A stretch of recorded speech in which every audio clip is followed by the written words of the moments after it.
taarifa mbalimbali kuhusiana na yanayojiri humu nchini na kwingineko. Kumbuka kwamba wanahabari wetu wamekita kambi maeneo mbalimbali humu nchini tayari tu kutujuza yanayojiri waliko. Tunaye Kevin Mutaya ambaye yuko Mombasa, atakuwa tu anazungumzia kuhusiana na ugavi wa rasilimali. Kumbuka kumekuwa na mvutano mule kati ya bunge la Seneti na vile vile bunge la kitaifa kuhusu ugavi wa rasilimali, swala ambalo magavana hawajajichukulia kwa wepesi, wanang'ang'ana pale, wanaendelea kupangana.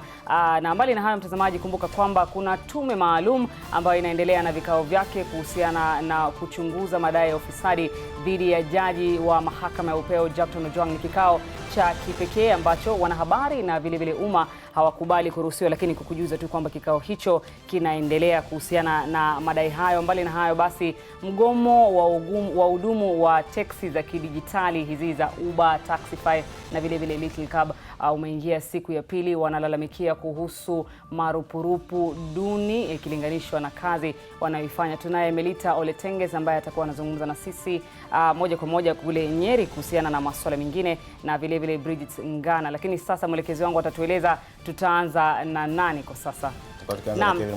Kevin Mutaya akiwa Mombasa, tueleze mawili matatu. Nakumbuka kwamba masuala ulizungumzia kuhusu taxi ndio masuala ambayo tutakuwa tukijadili hii leo katika mjadala wetu wa siku. Wageni wetu studioni wapo tayari. Wapo ambao wanahudumu na hizi taxi digitali ama taxi za kuagiza katika mitandao. Wapo wale ambao katika zile taxi ambazo zile kunyoshia mkono hivi. Vipi? Simamisha tupande. Hapo mtaalamu ambaye anazungumzia masuala ya biashara, kuzungumzia je, hii biashara iko katika hali gani? Hizi changamoto zinajitokeza ni za kawaida au ni za kipekee hapa nchini Kenya? Kwa hivyo ndio mjadala ambao tutakuwa tukiuzamia hapo baadaye kidogo, mtazamaji, na pia utakuwa na fursa kusema nasi kupitia laini zetu za simu na pia kupitia mitandao. Lakini kama alivyosema mwenzangu Doreen Majala, moja kwa moja Mombasa tukasema naye Kevin Mutaya. Kwa hivyo hapo Mutaya, unatupata tupasha najiri yapi huko, na kisha useme mawili matatu na naibu gavana wa kaunti hiyo. Kevin. Shukrani sana Dan Mule na Doreen Majala. Mtazamaji, tunakuja kwa moja kwa moja kutoka county 001 ambayo ni county ya Mombasa, na hapa tumekuwa na mjadala kuhusu ugavi wa mapato katika serikali za county. Kumbuka kumekuwa na mtafaruku kati ya bunge la taifa na lile la Seneti kuhusu ugavi wa rasilimali katika county 47 humu nchini. Kumbuka magavana hiyo jana walienda mahakamani ili kuweza kutafuta mwelekeo bora kuhusu jinsi rasilimali inaweza ama counties zinaweza kupata rasilimali hizo. Kumbuka kwamba baadhi ya magavana wamekuwa wakilalamikia kwamba hatua hiyo ya bunge la kitaifa litaweza kudidimisha ama kuzorotesha hali ya kuendeleza ule maendeleo katika kaunti tofauti humu nchini. Lakini mtazamaji, kwa haraka na upesi, ningependa nijumuike naye naibu gavana kaunti Mombasa Dr. William Kingi atueleze tu kwa kifupi hatua yao ya kwenda mahakamani hiyo jana, ni nini hasa wanapania kupata. Kusema kweli, tunalalamika kwamba ugavi wa rasilimali katika county umepunguzwa sana. Nitakupatia mfano wa Mombasa county. Ile financial year 2018-2019 tulipata ugavi kutoka serikali kuu ya 8.2 billion shillings. Sasa umepungua mpaka 6.9 billion. Kwa hivyo kuna karibu 1.3 billion ambayo hatupati tena kutoka serikali kuu. Sasa unaona hicho ni kiwango kikubwa sana cha pesa ambacho kinaweza kuleta changamoto katika hali yetu ya kutoa huduma kwa watu wa Mombasa. Kwa hivyo sisi tunataka tunaenda kotini kuweza kuona kwamba hiyo hali ya kwamba pesa zimepunguzwa katika county imeweza kuwa reversed. Sisi matarajio yetu ilikuwa kwanza kupata pesa zaidi, ugavi zaidi kutoka serikali kuu. Sasa imepunguzwa katika hali ambayo inatutatiza. Na pengine wakati mzozo huu unapoendelea, je, mnaweza kustahimili shughuli za county ama kuendeleza shughuli za county, malipo ya mishahara, kuendeleza miradi ya maendeleo, kuwalipa wakandarasi? Je, hali iko vipi? Unajua, kama vile nakwambia, kama kuna bilioni 1.3 imepunguza katika pesa ambazo mlikuwa mnatarajia kupata, hiyo kusema kweli italeta changamoto katika hali yetu ya kuweza kutoa huduma kwa wananchi wa Mombasa. Na najua pia zile kaunti zingine zina changamoto hiyo. Kwa hivyo sisi ombi letu ni kwamba serikali itaweza kutambua kwamba hiyo si hali nzuri, na sana sana inaleta changamoto katika hali ya kuona kwamba devolution inafanya kazi. Naona kwa hivyo sisi bado tunahimiza serikali iweze kufikiria mara mbili na kuweza kurejesha hali vile ilivyokuwa, au tufanye iwe bora zaidi. Lakini mzozo huu umehusisha bunge la seneti na bunge lile la kitaifa, na tunaona kwamba maseneta wako nyuma ya magavana wakitaka ugavi huu uweze kufikishwa katika serikali za kaunti kulingana na ile tume husika ya CRA. Je, pengine mbona tunaangalia bunge zote mbili wameweza kutofautiana kuhusiana na swala hili? Sasa mimi siwezi kuzungumza kwa niaba ya hizo bunge zote mbili, lakini mzozo wao unatatiza shughuli za kaunti na hasa ugatuzi. Kusema ule kweli, pesa zikipungua katika kuletwa katika kaunti itaathiri ugatuzi kwa njia kubwa sana, na ndio maana sisi tunahimiza serikali kuweza kuleta ugavi mkubwa zaidi katika serikali. Maanake mambo yote yanaendeshwa hapa kwa serikali, mambo ya maendeleo. Ukiona kwamba kuna kabla ya ugatuzi na uangalie sasa, unaona maendeleo mengi sana katika kaunti zote za Kenya, naona. Lakini sasa tukiweza kuwa tunafinywa namna hiyo katika hali ya ugavi wa pesa, tunaona kwamba ile huduma ambazo tunatoa kwa watu wa Mombasa na kwa watu wa Kenya kwa jumla itakuwa inaadhirika. Sasa hatua yenyu ya kwenda mahakamani jana, kumekuwa na baadhi ya viongozi ambao wamewatoa wito kuweza kupa mazungumzo nafasi. Tumemsikia pale naibu rais William Ruto akisema kwamba msitishe ule mpango wenyu wa kwenda mahakamani ili muweze kuzungumza na kujaribu kutafuta mwelekeo bora. Mbona mkafikiana kama magavana na manaibu kuelekea mahakamani bila kujaribu kuzungumza na kutatua swala hili? Lakini mazungumzo yamekuwa yako hapo. Sisi tumetoa proposals zetu sana sana kwa zile city counties ambao ziko 5. Tumetoa ambao ni Mombasa, Nairobi, Nakuru, Uasin Gishu na Kisumu. Na sasa tumesema kwamba serikali kuu inatakana iangalie kwanza kama hizi city counties kuna unique problems ambazo tuko nazo hapa ambazo haziko labda zile counties zingine. Hata tumetoa proposal kwa Commission for Revenue Allocation. Kwa hivyo ni discussions ambazo tuko nazo kwa muda. Lakini sasa ukiona kwamba unafinywa namna hiyo na hakuna njia nyingine, sisi njia ambayo utafuata ni ile njia ya kwenda kuangalia kwamba koti zimeweza kuamua haki iko wapi. Si ndio? Yeah. Na pengine kama serikali za kaunti kuna zile rasilimali ambazo pia nyinyi mweza kutoza. Je, pengine mnapoitisha idadi kubwa ama nyongeza ya ugavi wa rasilimali ama mapato ya kaunti, je, kuna juhudi ambazo mmeweza kuzitia nyinyi kama serikali za kaunti ili kuhakikisha kwamba pia nyinyi mmeweza kuongeza, mnapoitisha nyingi pia nyinyi mnaongeza? Mimi siwezi kuzungumza kwa niaba ya kaunti zingine, naweza kuzungumza kwa niaba kama Mombasa. Yeah, katika kaunti ya Mombasa sisi naweza kukuambia kwamba tumeweza automate zile system zetu, kuleta hali ya teknolojia ya kuweza kuona kwamba tuko efficient na ile revenue collection yetu, na imefanya kazi. Hata nafikiri tunatambulika Kenya nzima kuwa kaunti ambayo imeng'ara katika mpande wa kutumia teknolojia katika hali ya kutoa huduma kwa wananchi. Hata ukiangalia kama parking zetu tumefanya automation na revenue collection katika karibu kila area. Revenue collection sisi yetu sasa iko automated, na tunafanya hivyo kwa sababu tuweze kuona kwamba ufujaji wa pesa hakuna, na kwamba zile pesa ambazo tunakusanya tuna collect kwa wananchi zinaweza kutumika kwa njia nzuri bila kupotea. Kwa hivyo tumefanya kazi kubwa hapo katika area hiyo. Na pengine la mwisho, bwana gavana, pengine mnapotaka pesa hizi, je, ni miradi ipi ambazo pengine kama Mombasa County muona kamba yafaa yapewe kipaumbele ili kuweza kuimarisha na kuinua maisha ya wakazi wa hapa mjini Mombasa? Mombasa unajua iko unique kwa sababu hii ni city county, ni mji mkubwa wa pili wa Kenya, na kuna watu kutoka sehemu mbalimbali wamekuja kutafuta makazi hapa. Ile urban rural migration iko kwa wingi hapa. Sana sana pia kuna kitu ambacho kiko hapa ambacho hakiko sana sana kwa county zingine, ni ile urban, kuna ile migratory population. Kuna watu karibu zaidi ya 300,000 watu wanakuja asubuhi, alafu ikifika jioni wanaenda katika kaunti zao ambazo ziko majirani wa Mombasa. Sasa hii idadi hii ni kubwa sana, na hiyo ina strain zile resources ambazo tuko nazo kama maji, iwe sewerage system, issues kama taka, garbage collection. Waki wakija hapa wanakuja na mahitaji yao, naona, na hiyo yote inachukuliwa na Mombasa. Hata kama ukiangalia kama hospitali yetu pale, tuko na hospitali ambayo tumeequip vizuri sana, ile Coast General Hospital, lakini ukienda pale utaona wagonjwa wanatoka katika kila sehemu, lakini ile bill inabebwa na Mombasa.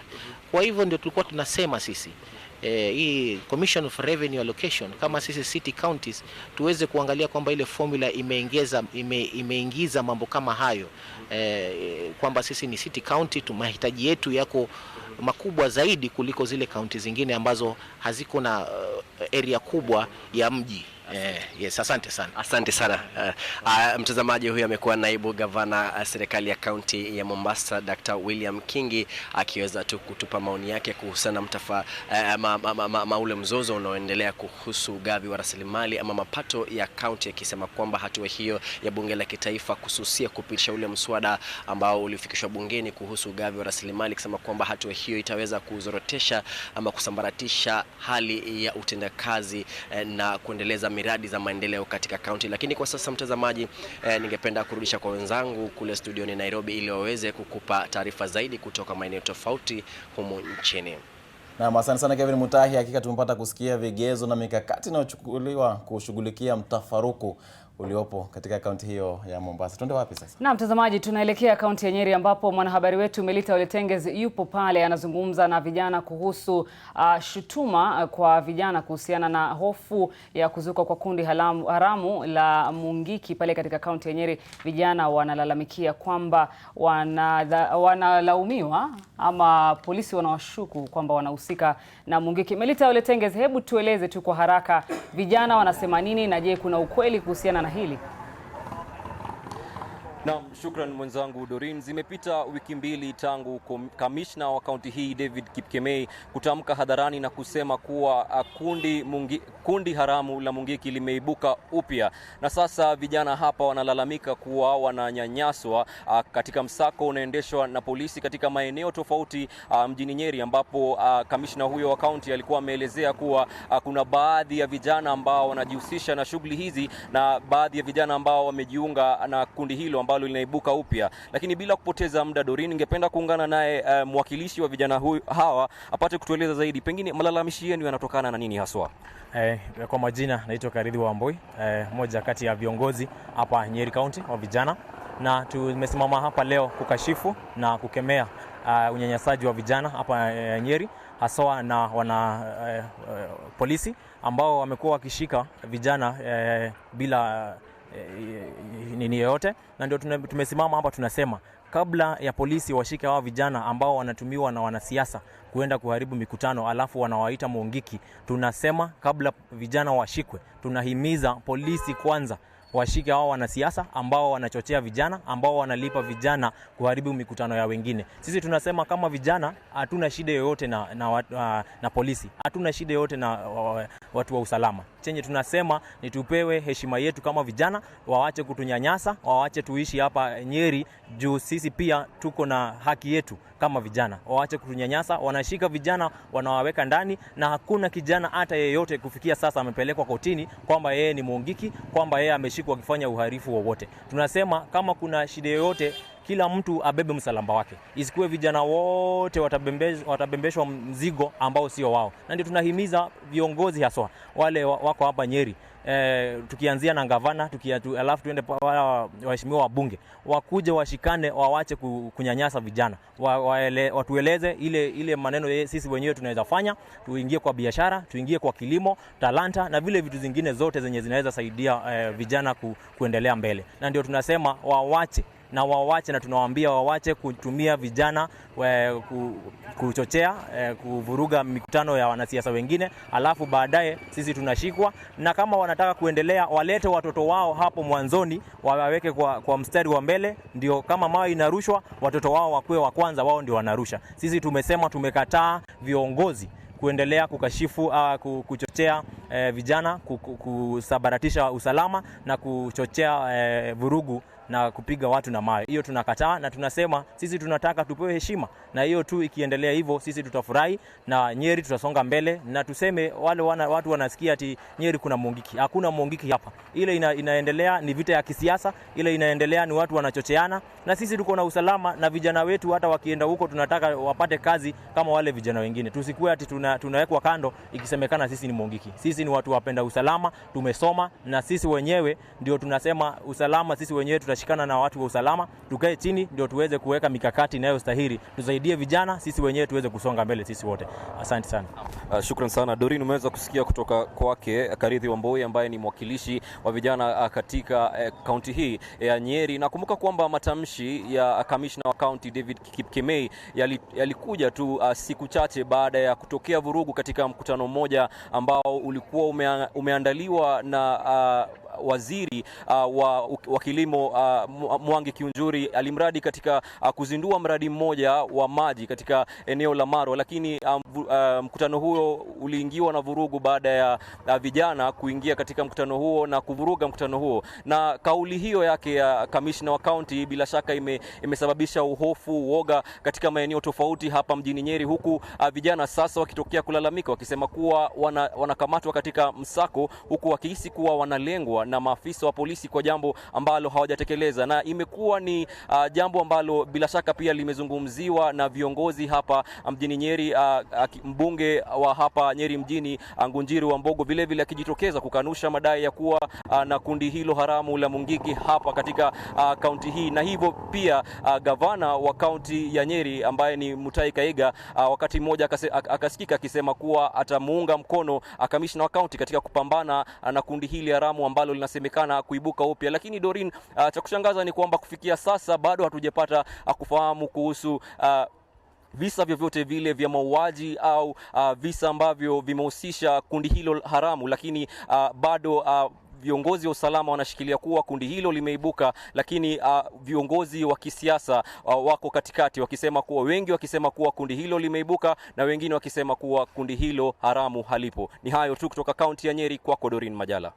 Naam, shukrani sana mwenzangu Melita Oletenges kutoka Nyeri. Mtazamaji, kabla sija kupeleka katika mjadala studioni, ningependa kukujuza kwamba pia NTV inafuatilia kuhusu shughuli za bomoa eneo la Pangani. Ni shughuli ambayo inasemekana kuendeshwa na serikali ya kaunti ya Nairobi kuhusu mpango wa kujenga nyumba za kisasa. Ni shughuli ambayo imeathiri wengi, huku wakazi wakikosa makao na wanabakia tu kutafuta makao katika sehemu mbalimbali. Mbali na hayo basi, mtazamaji, ningependa kurudisha katika mjadala wetu wa leo ambao unaendeshwa na mwenzangu Daniel Mule. Ana wageni studioni tayari tukuzungumzia kuhusu huduma za teksi humu nchini, hususan teksi za mitandaoni, ambapo ni siku ya pili sasa mgomo umeingia kuhusiana na wahudumu hawa wa teksi ambao wanalalamikia marupurupu duni ikilinganishwa na kazi yao. Swali la leo tunakuuliza, je, teksi za kuagizwa mitandaoni kidijitali zimebadilishaje huduma hiyo? Je, teksi za kuagiza mtandaoni za kidijitali zimebadilishaje huduma hiyo? Unaweza kutuma arafa moja kwa moja 20686 20686 ama utumie hashtag NTV Sasa katika mtandao wa Twitter ama Facebook @NTV Sasa, @NTV Kenya, @Daniel Mule, ama ukipenda unitumie ujumbe moja kwa moja @Doreen Majala. Kwa sasa nampisha mwenzangu Daniel Mule. Moja kwa moja Daniel Mule na mjadala huu.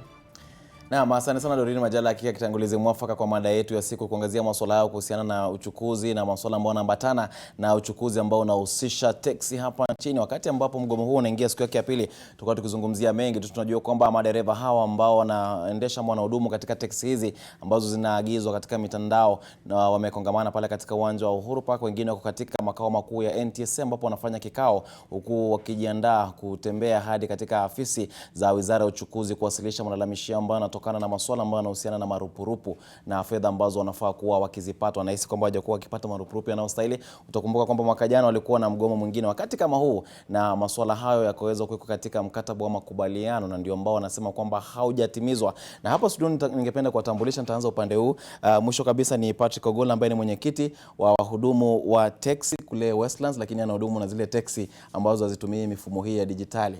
Wajua awali mtu alikuwa anatoka tu nje na nyosha mkono hivi, taxi anafika pale kisha au ufunguo na mambo kama yale. Kisha tunaye Kanyote Isa ambaye ni kiongozi wa muungano wa wahudumu wa taxi za dijitali. Karibu katika studio zetu. Upande wa pili yupo Joseph Wangoto ambaye ni mmiliki na vile vile mhudumu wa taxi za mitandaoni, na mwisho kabisa sio mgeni hapa ni Ruth Wanjiru Kinyanjui ambaye ni mtaalamu wa masuala ya biashara na uchumi. Asanteni sana kwa kufika katika studio zetu. Pengine nitaanza nawe Joseph, kuhusiana na masuala ya huu mgomo ambao unaendelea kwa sasa. Mmezungumzia masuala mengi ambayo mmesema kwamba ni malalamishi yenu. Sijui mtazamo wako, unahisi kwamba ni nini haswa ambacho kimewafanya nini kufanya mgomo huu wakati huu? Asante sana Bwana Daniel.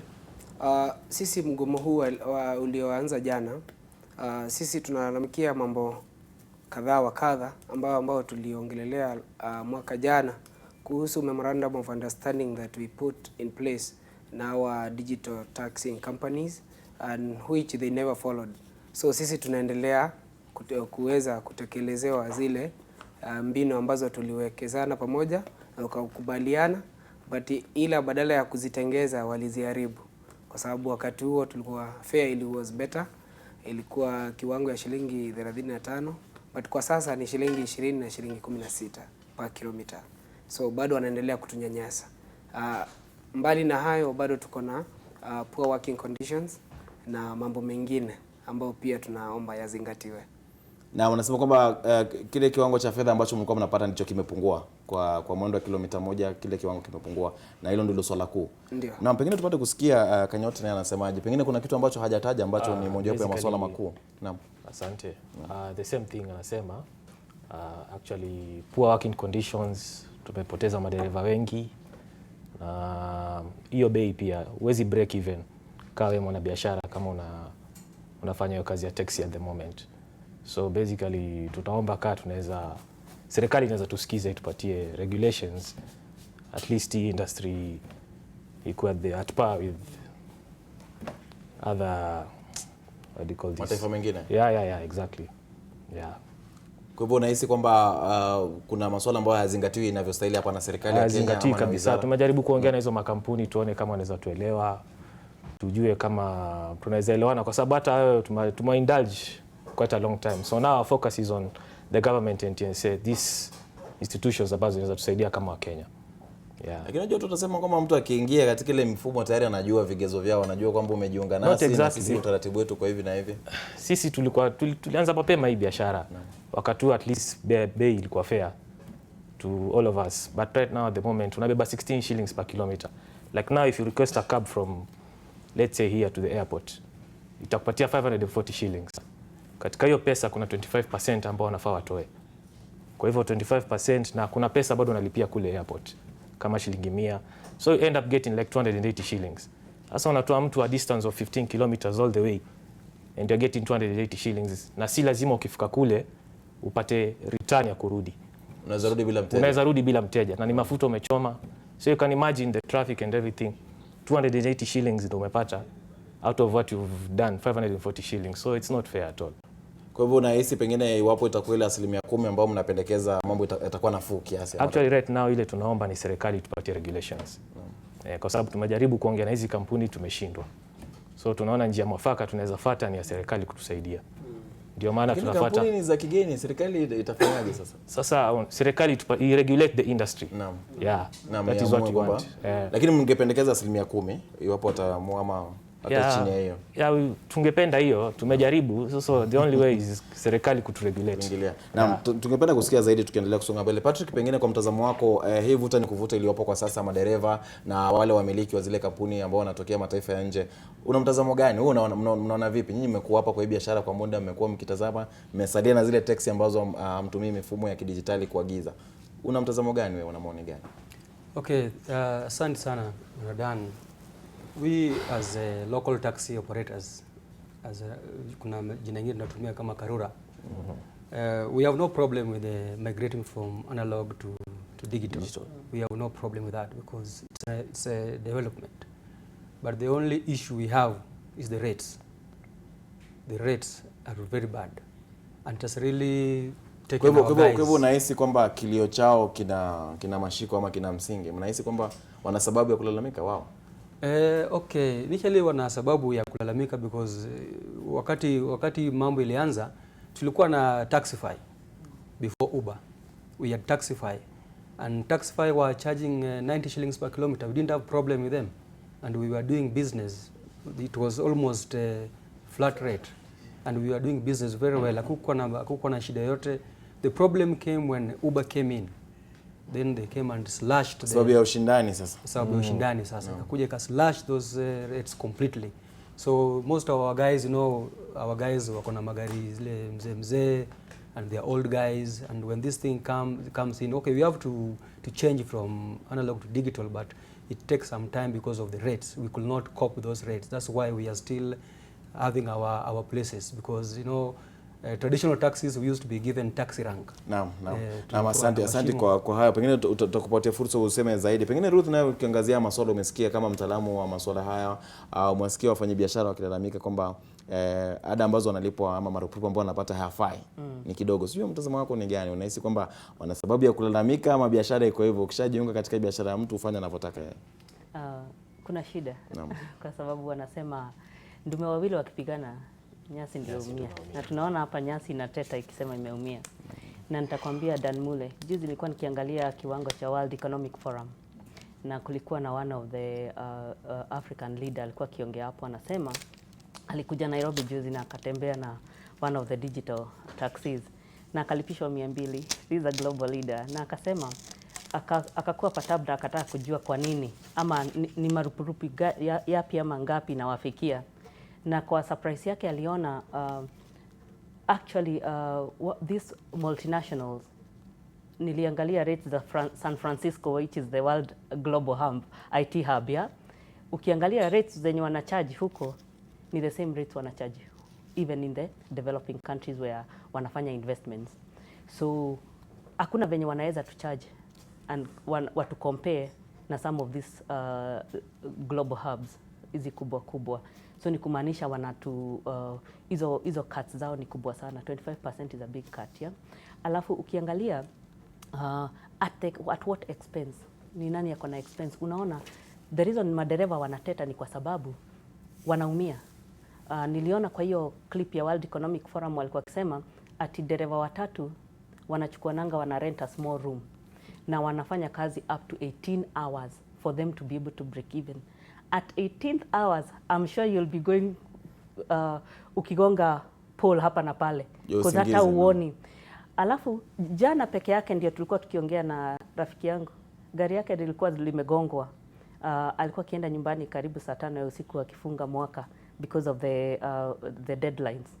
So akifika pale Owinkothek anaona tu taxi man ako kwa simu na ni usiku. Anaona kabisa huyu atamgonga, akamhutia, watu wote wakasimama akamhutia, lakini the driver hata hakuwa akisikia kwa na nini. Alikuja kagonga poles hapo, hata ukienda hapo Owinkothek saa hizi. What am I trying to say? Watu wana nini za kibiashara, the conditions are really not good. It's good wanaanza ku raise some of these questions kwa sababu hatuwezi endelea kuangalia, we can't keep watching. Lazima kitu happen kwa sababu otherwise it's going to be dangerous for even other road users. But not even tukiangalia shida yenye inakuja sana kwa kibiashara ni tunaona price wars between company different ama global brands, but at what expense? That is what I'm looking at. But at the same time, from a regulation perspective, in the country, we have so many regulators. We have, I know we have Competition Authority of Kenya. Is there a kind of report that is inaendelea kuanzia last year up to this year, because I'm sure maswala yenye waligomea last year ndio imeletwa mbele. Secondly, kuna Ministry of Road and Transport. Matatu tunajua venye wana operatingi. Kukinyesha wana hike fares. So wako very flexible and that's why it's very hard, inakuwa hard sana kuoperate matatu. But hii ni biashara imekuja kuangalia a bit of conditions za Mkenya, lakini at the same time ikiumia sana. Kuna maswala na wako na right ya kucomplain while they are complaining, and na tukiendelea tutaendelea kudemystify hiyo issues. Lakini unajua wanasema kwamba umesema maslahi ya madereva hayashughulikiwi ipasavyo, ndio maana wanafanya kazi kupita kiasi.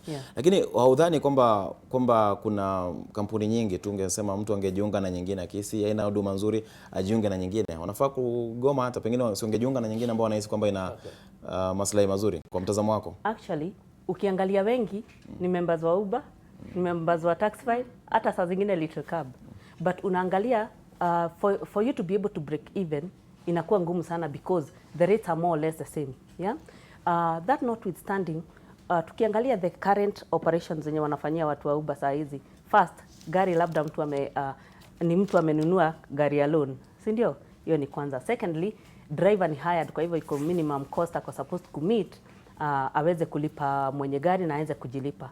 Thirdly, kuna vitu minimum requirement wanatakikana kwa hiyo gari. Kuna mafuta, kuna car wash, kuna maintenance kidogo, kuna there are a lot of costs. Ndio unaonanga gari zingine ukipanda Uber unaona haijaoshwa vizuri, si safi, inanuka usingizi, labda hata driver alilala hapo ndani. Inanuka usingizi. Yeah, you know. So ndio hizi, kwa nini? Because labda huyo driver alifika pale akasikia amebleki, amechoka, akalala tu hapo ndani, na lazima aendelee ndio aweze kujikimu kimaisha, na labda hana time enough ya kuweza kupumzika. Na hizi ni masuala serikali wako na right ya kucomplain when you wana complain, something can be done. Na tunajua government ikiregulate kitu ama ikipasa law, vitu hufanyika, and we know they have a right to complain, and because ni vizuri kujikimu kimaisha. Wacha niongeze tu kidogo Dan, niseme Wakenya tumesema kwa muda mrefu ni watu they're very resilient people. Ni watu wenye wanajua venye wanafanya, ni watu wanapenda kazi.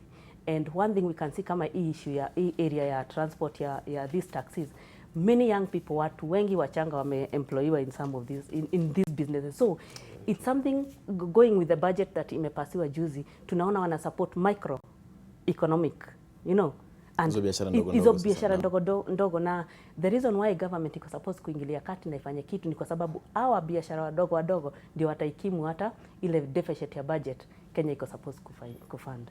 Asante. Nimeona Isa alikuwa anataka kuongezea kitu hapo. Sijui ni kitu. Basically nilikuwa nataka kusema kwamba nilikuwa nataka kuchangia maneno nasema ya accidents na nini. Actually sahi ukienda kwa NTSA kwa log zao, wale watu wamepata ajali zaidi ni hawa madereva wetu wa taxi. Kwa sababu vitu kama fatigue inachangia. The same thing she was saying, alikuwa anasema kwamba you need to work extra hours ndio ili uweze kubreak even. Kwa sababu gari si yako, ule anayekupatia hiyo gari ufanye hiyo biashara anahitaji pesa fulani. So lazima ungangane sana. Hiyo 12 hours wamekupatia ufanye kazi, huwezi itoboa, lazima work extra hours tuweze kufika hiyo pesa. Na unafind hata saa nyingine unafanya upati hiyo pesa. So unapata madereva wengine wanalala kwa gari. Sasa hiyo fatigue na accumulate paka mtu anafika to a state where anakosa makinifu barabarani. Hayuko makini barabarani. Sasa inaleta majali mengi. Ukiangalia kila siku tuko na maforums za group za WhatsApp. Kila siku unaona kumepostiwa mtu fulani amepata ajali, tutafaa tuchange, tu hospitali ama tumlipie bill. So hizi vitu zimekuwa zikifanyika kwa wingi sana. So tungeomba tu. Naam, alafu tuende kwa Joseph. Pia kuongezea tu kutoka kwa ndugu yangu vile jinsi vile amesema kuhusu majali na nini. Hizo zote zinachangia na ile malipo ambayo wanapata. Lazima upige trips mingi sana. Ndio uweze kufikisha ile ambaye target ambayo uko naye. Juzi magari mingi tunaelewa kwamba sio za madriver, they are partners. Madrivers ni wachache ambao wako na hizo magari.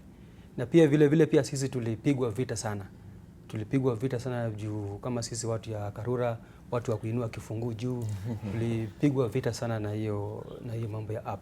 Lakini tuko pamoja because tuko katika biashara moja. Ile tashwishi tu ambayo iliyopo hapo ni kwamba zile rates ambayo wanalipisha ndio hatungeweza kufanya nazo kazi, because kwenda useme kama kwenda au nalipisha kama kwenda airport kutoka Nairobi 16 shillings per kilometer. So airport kutoka town mpaka airport it's like 11 kilometers or maybe 15 kilometers if you times it by 16, una ile pesa ambayo unapata. Na hapo kuna hiyo parking fee ya airport, kuna tie and wear, kuna data because simu yake lazima data iwe on, na pia vile mafuta ya gari pia iko lazima pia akule, na kuna mahitaji mingi sana. So at the end of the day ukipiga hiyo mahesabu unapata you are running at loss. It's completely negative. Kwa hivyo ni faida kwa mteja, lakini kwa dereva ile ambayo ningesema sana, najua pia tumekuwa tukisikiza hizi mambo. Ule mtu ambaye anafaidika ni yule mteja ambaye anaingia kwenye ile gari na ile kampuni alafu mteja. Hata wateja wengi hawakujua kwamba walikuwa nafikiri hizi magari ni za Uber. Hizi magari si za Uber. Uber haina gari yoyote. Hata baiskeli haina, za watu binafsi. So we have become slaves in our own country. Hii kitu imetupeleka nyumbani. Vile nazungumza na wewe saa hizi on behalf of Karura, wengi walienda nyumbani because ni wengi walikuwa wazee. Wamepigwa na sukari, wamepigwa na pressure, wengine wameuza magari. Pia ilikuwa ni lazima uingie na gari mpya. So ungeuza ile gari yako mzee, ununue gari mpya.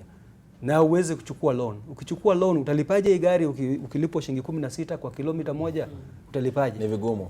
Na pengine manake ulianza kwa kusema kwamba hawa ambao wanatumia huu mfumo wa kidijitali kuagiza magari wanashinikizo sana, ama ile pressure kwamba lazima wafanye ziara nyingi sana kwa siku ili wapate pesa.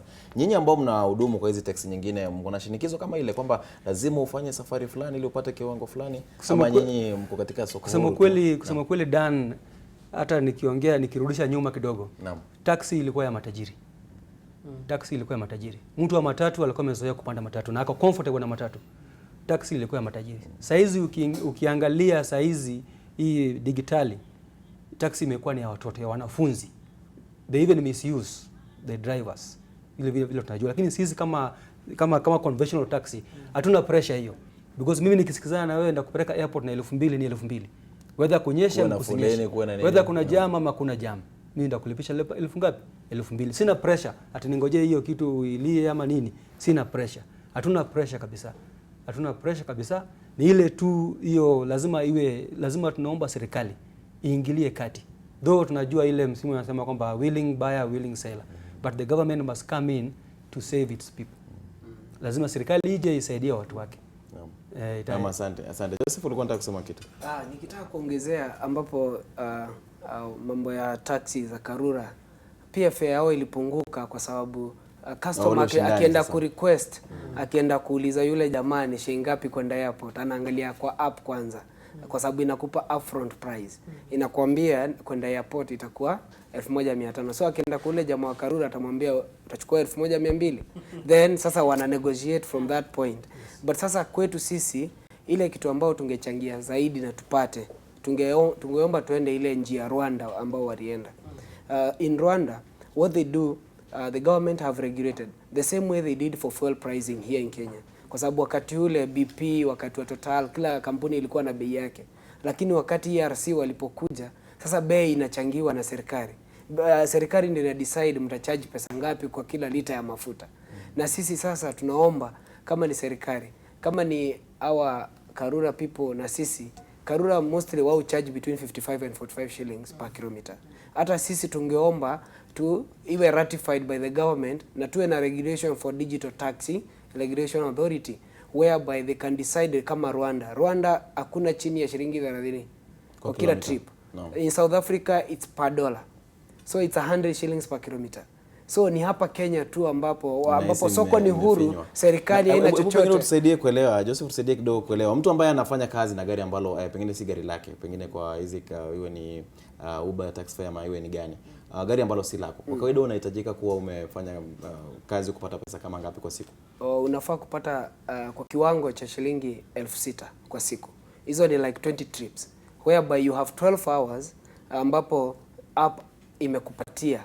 Ukipitisha 12 hours inablokiwa your account until 8 hours they are over, then they reimburse you into another day. But sasa wengine wanafanya 18 hours, so that's why they sleep in the cars, ndio ikianzishwa tu hivi yarudi kazi. Umenielewa? Na kwa nini tuna more than one apps? Ni kwa sababu gani? Uber ikifungwa for those 12 hours, nitahamia Bolt nifanye another 8 hours. So at the end of the day, yes, zinapishana tu pale, but ile bei bado pia inatunyanyasa, kwa sababu ukisema mimi nitafuta 6000 kila siku, kwa kweli na tuko wengi, tuko more than 10,000 drivers in Nairobi. So you can imagine, sisi wote tunapata kwa sahani moja, na ile sahani moja ni kidogo. ile chakula ambapo Kwa vile tumepewa ni kidogo. 6,000 unapata asilimia 75 6,000 inakuja hivi. For 6,000 shillings, toa commission of 25%, which is around 1,500. Now we go down. Fuel, for you to get 6,000, utakuwa umetumia mafuta 2,000. So already 3,500 out. Wewe hujakula bado, hata usihesabu chakula. Mimi kwa chakula huwa sihesabu kwa siku. Kwa sababu nitakula nini na bado sijapea mwenye gari pesa. Mwenye gari anahitaji 2,000, between 1,500 na 2,000 kwa kila siku. Kwa siku. Haya, imebaki ngapi? 500. Hii 500 nitapeleka nyumbani, mimi ndio nitakula ama nitaosha gari. So that's where we are. So that's why we need the government to regulate. If it was before, because me I joined in 2015. Before that it was 65 and 90 shillings per kilometer. At that time hata ukimake 10,000 mwenye gari alikuwa anataka 3,000. Na wakati huo inapatikana. Mafuta wakati huo pricing was lower. It was 80 something. And last year it was 90 something. Sasa iko 117. Na bado ile pesa ambapo inahitajika ni ile. Commission last year for this digital application it was 10%. Now it's 25%. So instead this is a trend. Commission goes higher, fuel goes higher, but the rating per kilometers goes lower. Economically, it's a sabotage. For sure, we cannot ride on that. What we need to do is to form a digital tax regulation authority or Kenya Cabs, something of the sort, then tupate pricing. Serikali tupe pricing. Kama mafuta imeongezewa bei na shilingi 3, pia kwa application na pia kwa bei ya taxi pia inaongezewa na ile shilingi 2 ama shilingi 1 ya sumuni. Kwa sababu gani? Kwa sababu ndio tuweze ku ride on the same platform na tuwe hakuna accidents mingi ambazo zinaendelea ku happen kwa barabara zetu. Naam, asante. Ruth, sijui na mtazamo gani? Unahisi pengine tuliingia katika hizi biashara za taxi digitali mapema kabla hatuko tayari, ama unahisi kwamba ni wakati umejiri wa hizi sera mpya ambazo wanazungumzia kubuniwa kwamba zipate kuwalinda wale madereva ambao wanahudumu pale? Dan, kwenye tunaelekea as a country hatuwezi avoid technological advancement. So ni vizuri ati tumeanza, na tunajua kwa even hata kwa jumuiya ya East Africa tunajua Kenya tuko mbele sana mambo ya kidijitali. So kama tumejaribu sana kwenda mbele kidijitali. So ni vizuri tumefika hapo. Lakini watu ukisikiza kwenye watu ama wenyewe wanasema ni kwamba shida hata si kwa biashara, ni kumaanisha hivyo. Sasa Ruth, nitakukatiza kidogo, tutengeze microphone yako kidogo kisha tarejea kwako kidogo. Lakini kabla hapo Patrick, pengine tukiangazia hili swala, sio na mtazamo gani, kwamba unahisi kwamba tulianza mapema mambo ya digitali, au unahisi kwamba umejiri wakati kwamba ni sera na sheria zibuniwe, sheria nzuri za kutulinda? Okay, siwezi sema kwamba tulianza mapema, ingawaje kuna some areas ambazo wangeangalia kabla hii mambo ya digital platform ije. Ukiangalia nchi za ngambo kuna zile nafasi za barabara, kuna barabara ziko kubwa. Unajua ile ya kwamba tuna ile shida ambayo tuko nayo na digital ni kwamba sisi watu kama kwa tunasema wanafaa kuzunguka wakitafuta hizo vitu zikilia. Lakini nafikiri tulianza mapema sana kabla hatujakuwa tayari. Na hiyo ndio ambayo shida ambayo imekuwa. Tulianza mapema sana kabla maybe hatujafikia hapo. But shida sio tu mambo ya sheria peke yake. Si mambo ya sheria peke yake. Because hata sheria pia ni mzuri. La jua imeshafika ni ile tungeomba tu serikali iingilie kati na iweze kutusaidia. Kwa sababu tunaumia sana tunaumia sana. Serikali isipoingilia kati, because hii mambo tulianza kitambo 2015. Tulipigana nao mpaka kuna wenzetu ambao walifungwa, wengine waliuawa, kuna magari zilichomwa. Tulikuwa tunatumia kifua. Lakini tukatumia ile channel ambayo inafaa, tukaona pia hakuna mahali tukifika mahali ni block. Tukifika mahali ni block. Hatujapata usaidizi wowote kwa serikali ama kwa wanasiasa, ingawaje kuna tu mwanasiasa mmoja ambaye amekuwa akipigania hii neno sana, ambaye anaitwa Johnson Sakaja, amekuwa akipigania sana. Na tunamshukuru sana Sakaja because amekuwa ameingia ndani, amekuwa akipigania. Ile tu kuelewa kwangu ni kwamba mahali anaipigania, angekuwa anaipigania kwenye bunge ambayo wanatengeneza sheria kule, ingekuwa ni mzuri zaidi. Ingekuwa ni bora zaidi. Kwa mahali anaipigania. Lakini tunaomba Mungu tu kwamba tutafanikiwa sisi wote. Naam, asante sana. Tulikuwa hata useme Ruth ukizungumza kabla ya kumsikiza Joseph na pia kumsikiza Isa. Ulikuwa unazungumzia mapendekezo yako kwamba unahisi kwamba teknolojia ni muhimu, hatuwezi kuiepuka. Naam. Taking back tunaona kulikuwa na when it started tunaona kulikuwa na issues za trying, watu wakijaribu, lakini as far as we can see from venye tumetoka kutoka siku yenye zilianza hizi mambo za taxi digital taxes mpaka penye tuko, tumeona from an economic perspective, tunaona the law of demand and supply. Tunaona demand iko juu na pia supply iko juu, kwa sababu watu ni wengi sasa wako na hizi taxi, na watu wenye wanataka kuzitumia pia ni wengi, kumaanisha I am willing kulipa hizo 200-300 kupelekwa pahali haraka, and hiyo ikihappen hivyo, unaona some other cost savings zenye wezi ona from a direct perspective. For example, ni kusema sitaki kukaa sana kwa jam, kumaanisha instead ya nikae kwa jam lisali moja depending na route yenye matatu itachukua, ni kumaanisha I'll save 1 or 2 hours nikitumia, nitalipa tu kidogo lakini niweze kuwa kazini mapema, meaning from an economic perspective kuna a lot of savings. So that which is a plus, and from even a point of view of demand and supply, ni kumaanisha kila kitu ina happen vizuri, ni kumaanisha kuna demand na supply. Na sasa ni ukiangalia wana taxi kitu yenye wanaende ama the issues that they are complaining about ni vitu zinaweza resolviwa, ni kwa sababu ni kumaanisha since there is a willing buyer and a willing seller, there is something coming out of it. Kuna pesa zinakuja, kuna watu wana benefit, there are a lot of benefits zinakuja kwa hii biashara based on that. So na technological advancement ukiangalia kwa watu wote wa taxi hizo magari zote, whether ni Nairobi ama ni countrywide, ni kumaanisha wote naonanga wakitumia a smartphone, ni kumaanisha from a technological perspective watu wako mbele sana, na even from an economic perspective tunaona wameajiri vijana wengi, so si kitu, it's not an imperative inaweza ignoiwa at this point in time. Na that is why I would also recommend that ikuwe issue inaweza angaliwa, kwa sababu kama leo magari yamekaa chini mengi, niambie ni pesa ngapi kwa economy ama kwa zinapotea leo kwa kila siku.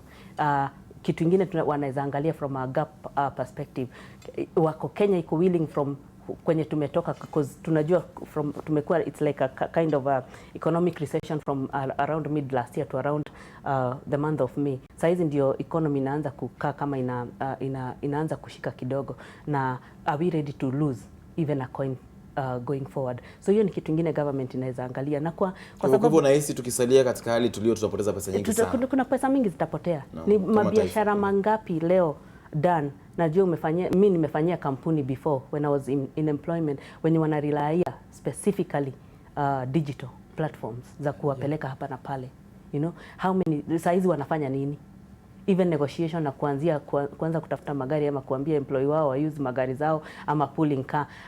Can you see the wastage yenye iko hapo? From an economic perspective, there is a lot of wastage as we speak, and we can't afford that wastage now as a nation, because we have another 1 year to implement the budget and to go through it.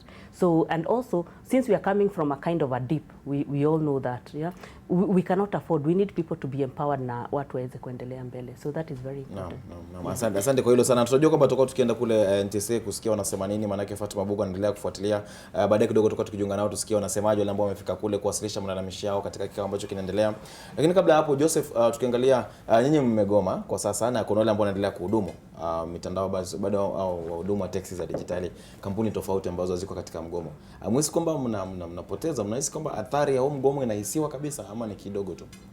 Hapana, kwa sababu most of these non-digital taxi or the digital taxing that they like Jimcar, Pewin, they have their clientele and they are a bit expensive than what we charge. Asante. Isa, nao unaonaje? Unahisi kwamba hao wengine nao pengine wanapokonya biashara ama tupokonyi biashara kwa sababu wako na wateja wao specifically wale wanabeba kama makampuni kama vile nani amesema hapa, kuna kampuni zinabebwa na certain companies, not app companies.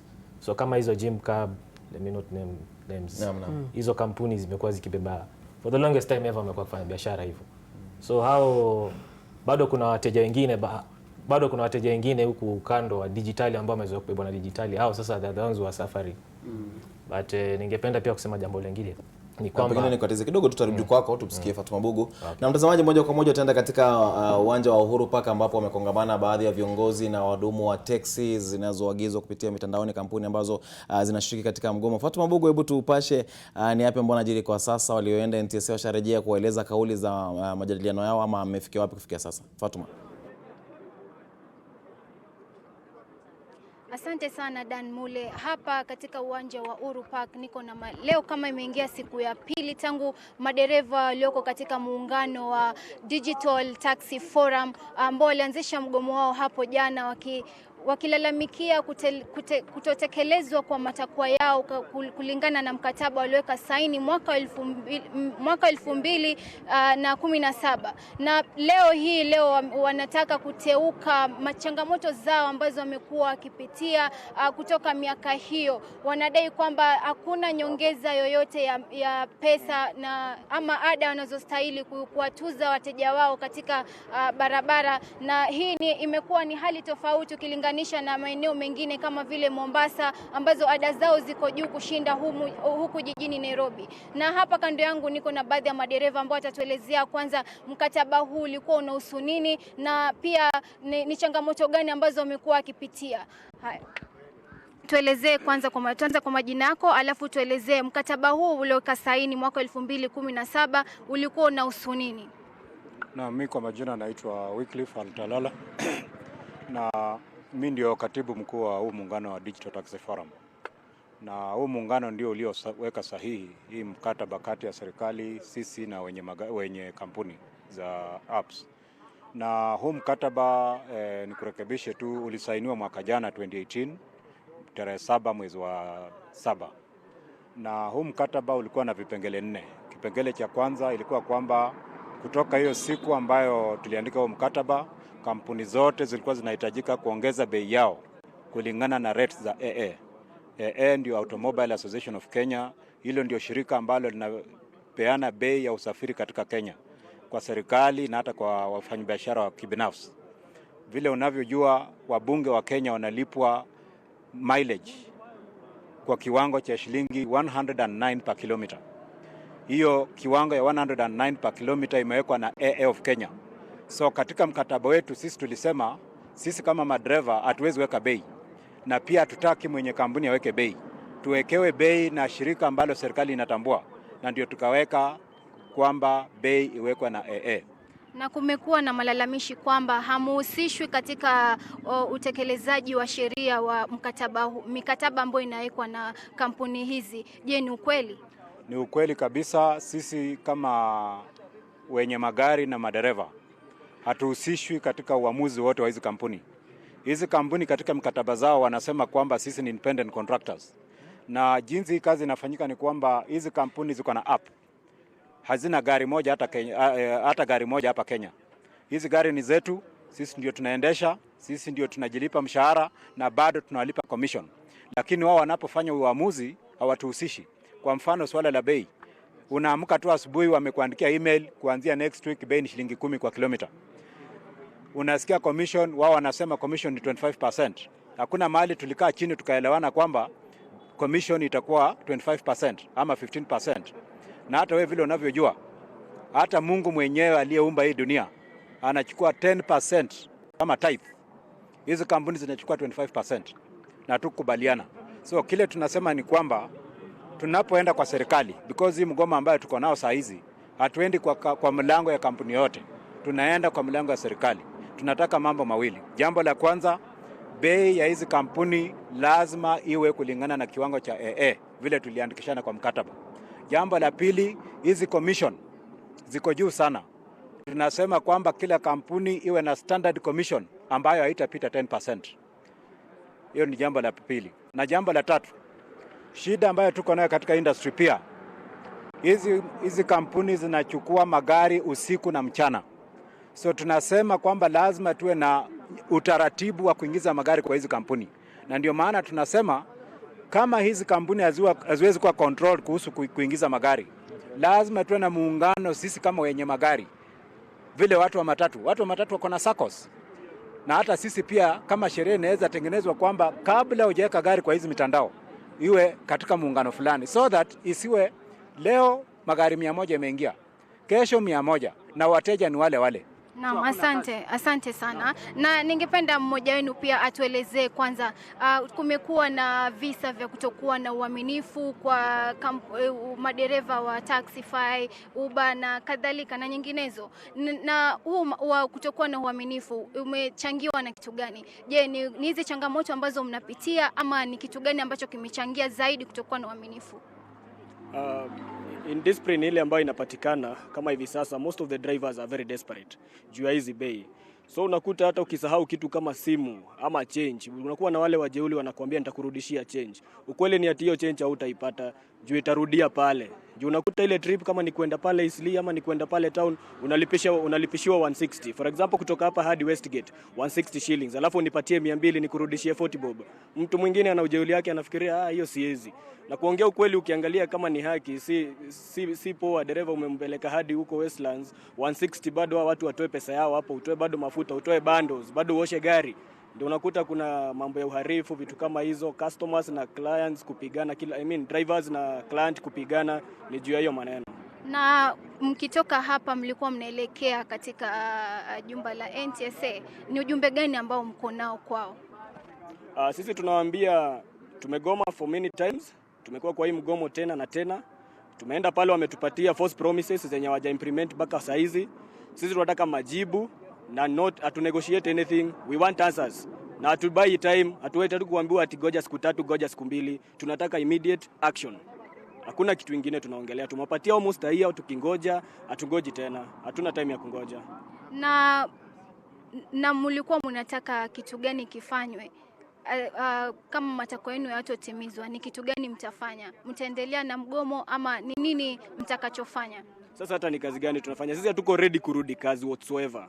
Hatuko ready kurudi kazi, kusaidia watu, kubeba watu bure. Juu hii kazi siku hizi ni kama tunafanya ya free, ni kama tunabeba watu for free. We are not ready. Ni kama tunasaidiana na watu, na hiyo hatuko tayari. Hizi gari ni za loan, partners wengine wameajiriwa na partners pia wako na loan zao. Hizi gari tumeenda tumewekelea bei huko Mombasa, unakimbishwa na loan, unakimbishwa na nini. Sisi afadhali tujinyime hii gari vurutwe kuliko kukuja kuibebesha bure. Sasa tumeamua kama wafanyi kitu sahihi, hatuko tayari kurudi kazi.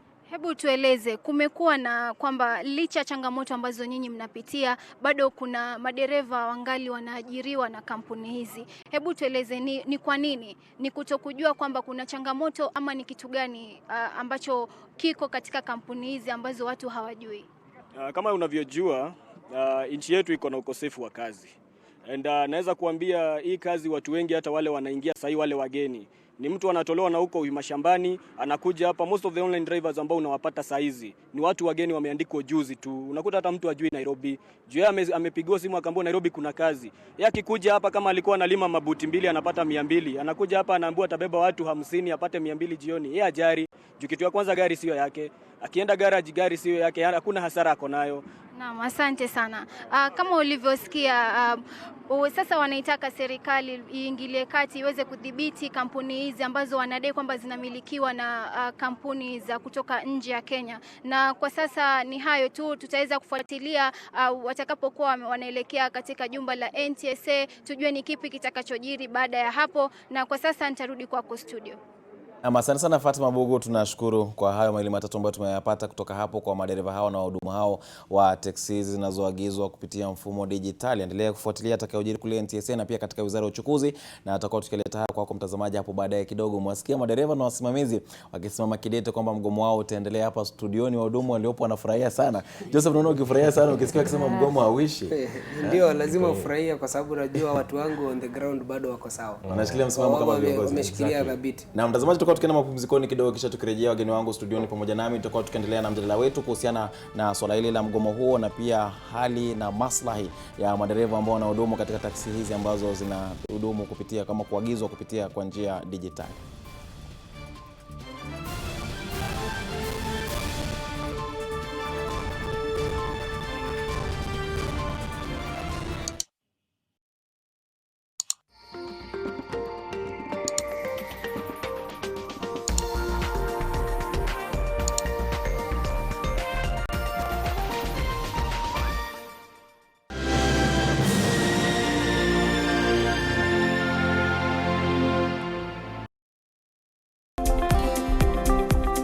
Recent data from the Ministry of Education indicates that of the 1 million young people entering the job market from universities and colleges every year, only 1 out of 5 is likely to get a job in the formal sector. A report done by Kenya National Bureau of Statistics shows that 5.6 million working-age Kenyans are economically inactive. 3.7 million of the employed persons in the working-age population are underemployed, and the largest unemployment rate is recorded between the age of 20 to 24 years. Join us at the 9th edition of the Nation Leadership Forum on the 29th of July, coming to you live from the University of Nairobi. The discussions will revolve around enterprise business, financial inclusion, and the next generation of work. Nation Leadership Forum, engaging society, impacting the nation. Proudly brought to you by these sponsors. I need you to find out everything about that Eva Mapendo. I can do it for you, just pay me 200. It's so easy, right? It's just that somebody wanted to have me and my daughter Angela killed. She was taken from me. USIU Africa provides a world-class education that is dually accredited in Kenya and the United States. Apply now for the September 2019 intake and soar to greater heights with USIU Africa. Education to take you places.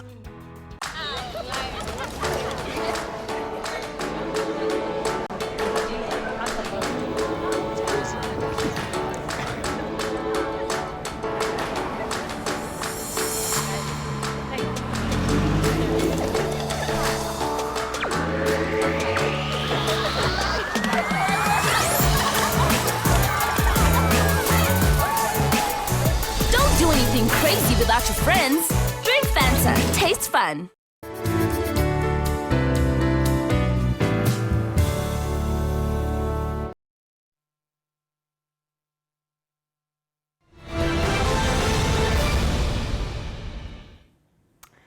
Na mtazamaji, wapo unajiunga nasi, hii ni NTV. Sasa tunazungumzia kuhusu huduma za teksi za mitandao ama ukipenda taxi apps, na mwenzangu Daniel Mule ndiye anayeendesha mazungumzo haya. Iwapo unajiunga na NTV sasa, basi tulikuwa tumekuuliza swali la leo kuhusiana na mjadala huu, ambapo tulikuuliza, je, teksi za kuagizwa mitandaoni kidijitali zimebadilishaje huduma hiyo?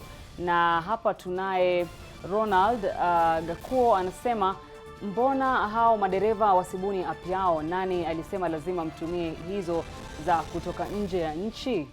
Abdalla Mdambo anasema, hapa Kenya bado hakuna mabadiliko yoyote, maanake bado ni kawaida, ufisadi barabarani bado ni kawaida. Abdalla Mdambo hapo. Kuna mwingine Dickson Odhiambo ama Dikio Odhiambo anasema, hakuna mabadiliko, Wakenya ni wale wale. Yeye anatoka eneo la Rarieda. Halafu kuna mwingine hapa wa mwisho bado anaitwa Gakuo, anasema hawa madereva hawajalazimishwa kutumia hizo apps. Kama wanaona haiwafai, waachane na hizo apps. Hata wanaweza ungana na madereva watengeneze app yao ambayo wanaweza weka bei wanayotaka. Naam, Dan Mule, umesikia hapo. Madereva wamepatiwa changamoto ya kujitafutia mbinu za kuunda mtandao mwingine ambao wataweza tu kusuluhisha matatizo yao hapa. Dan Mule, kwako. Na asante sana, asante kwa kauli hizo kutoka kwa watazamaji wetu hapo. Hakika wamepata kutoa mitazamo yao kuhusiana na suluhu iko wapi, na wanatoa pia mtazamo wao kuhusiana na tatizo lililopo. Na Joseph, umesikia baadhi wanasema kwamba pia nanyi basi mtengeneze mifumo yenu. Na tunajua kwamba kuna baadhi ya kampuni ambazo zinamilikiwa hapa nchini walijiweka pamoja wakaanzisha ile mifumo, na pia nyinyi mnatumia ile mifumo pamoja na ile ya kigeni ambayo mnatumia. Na kuna masuala mengi tu ambao kuna mwingine amezungumzia ajali. Hii swala la ajali ulikuwa umelizungumzia. Pengine amesema kwamba kumekuwa na ajali nyingi ambazo zinawahusisha, na nimesikia hata wengine wakisema, na pia tumsikia Patrick akisema kwamba hata baadhi ya mashirika ya bima ama ambao wanatoa ile insurance wanaogopa wa madereva wa hizi gari, wanaona kwamba nyinyi mnahusika sana ajali. Ili swala pengine unahisi ni kweli kwamba hizo tetesi kwamba ni kweli mnasababisha ajali nyingi?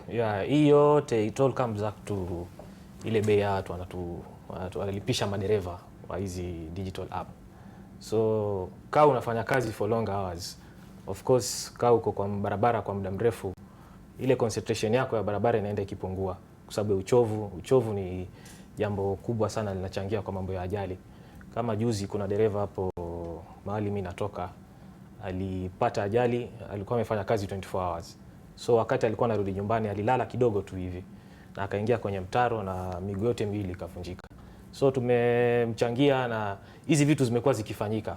Ni madereva wengi sana tunachangia, na kando na hiyo pia kuna jambo la usalama.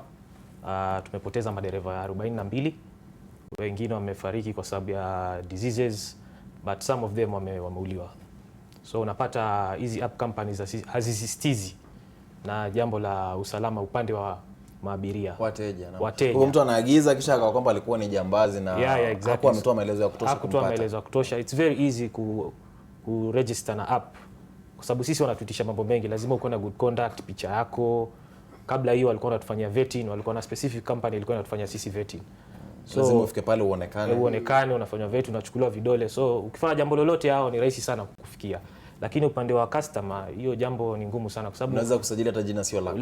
Hata email address, ni email na jina. Na unanunua line mpya na una register. So kama sasa hii about 10 drivers they've been murdered. Na najua ni baadhi ya taarifa ambazo tumekuwa pia tukizifanya. Sijui kama ni mojawapo ya masuala ambayo mnawasilisha katika malalamishi yenu. Hizi vitu zote ziko kwa huo mkataba tulikuwa tumewasilisha 2017 na bado ziko kwa huo mkataba tunawasilisha sasa hivi. Naam. Yeah. Na sijui unaonaje Patrick? Unaona umefika wakati wale ambao walikuwa wameingia mfumo digitali warudi katika mfumo wa zamani, ama unahisi kwamba masuala yakiangaziwa basi hali itakuwa shwari? Okay, maswali yakiangaziwa vizuri hii mambo yote itakuwa iko sawa kabisa.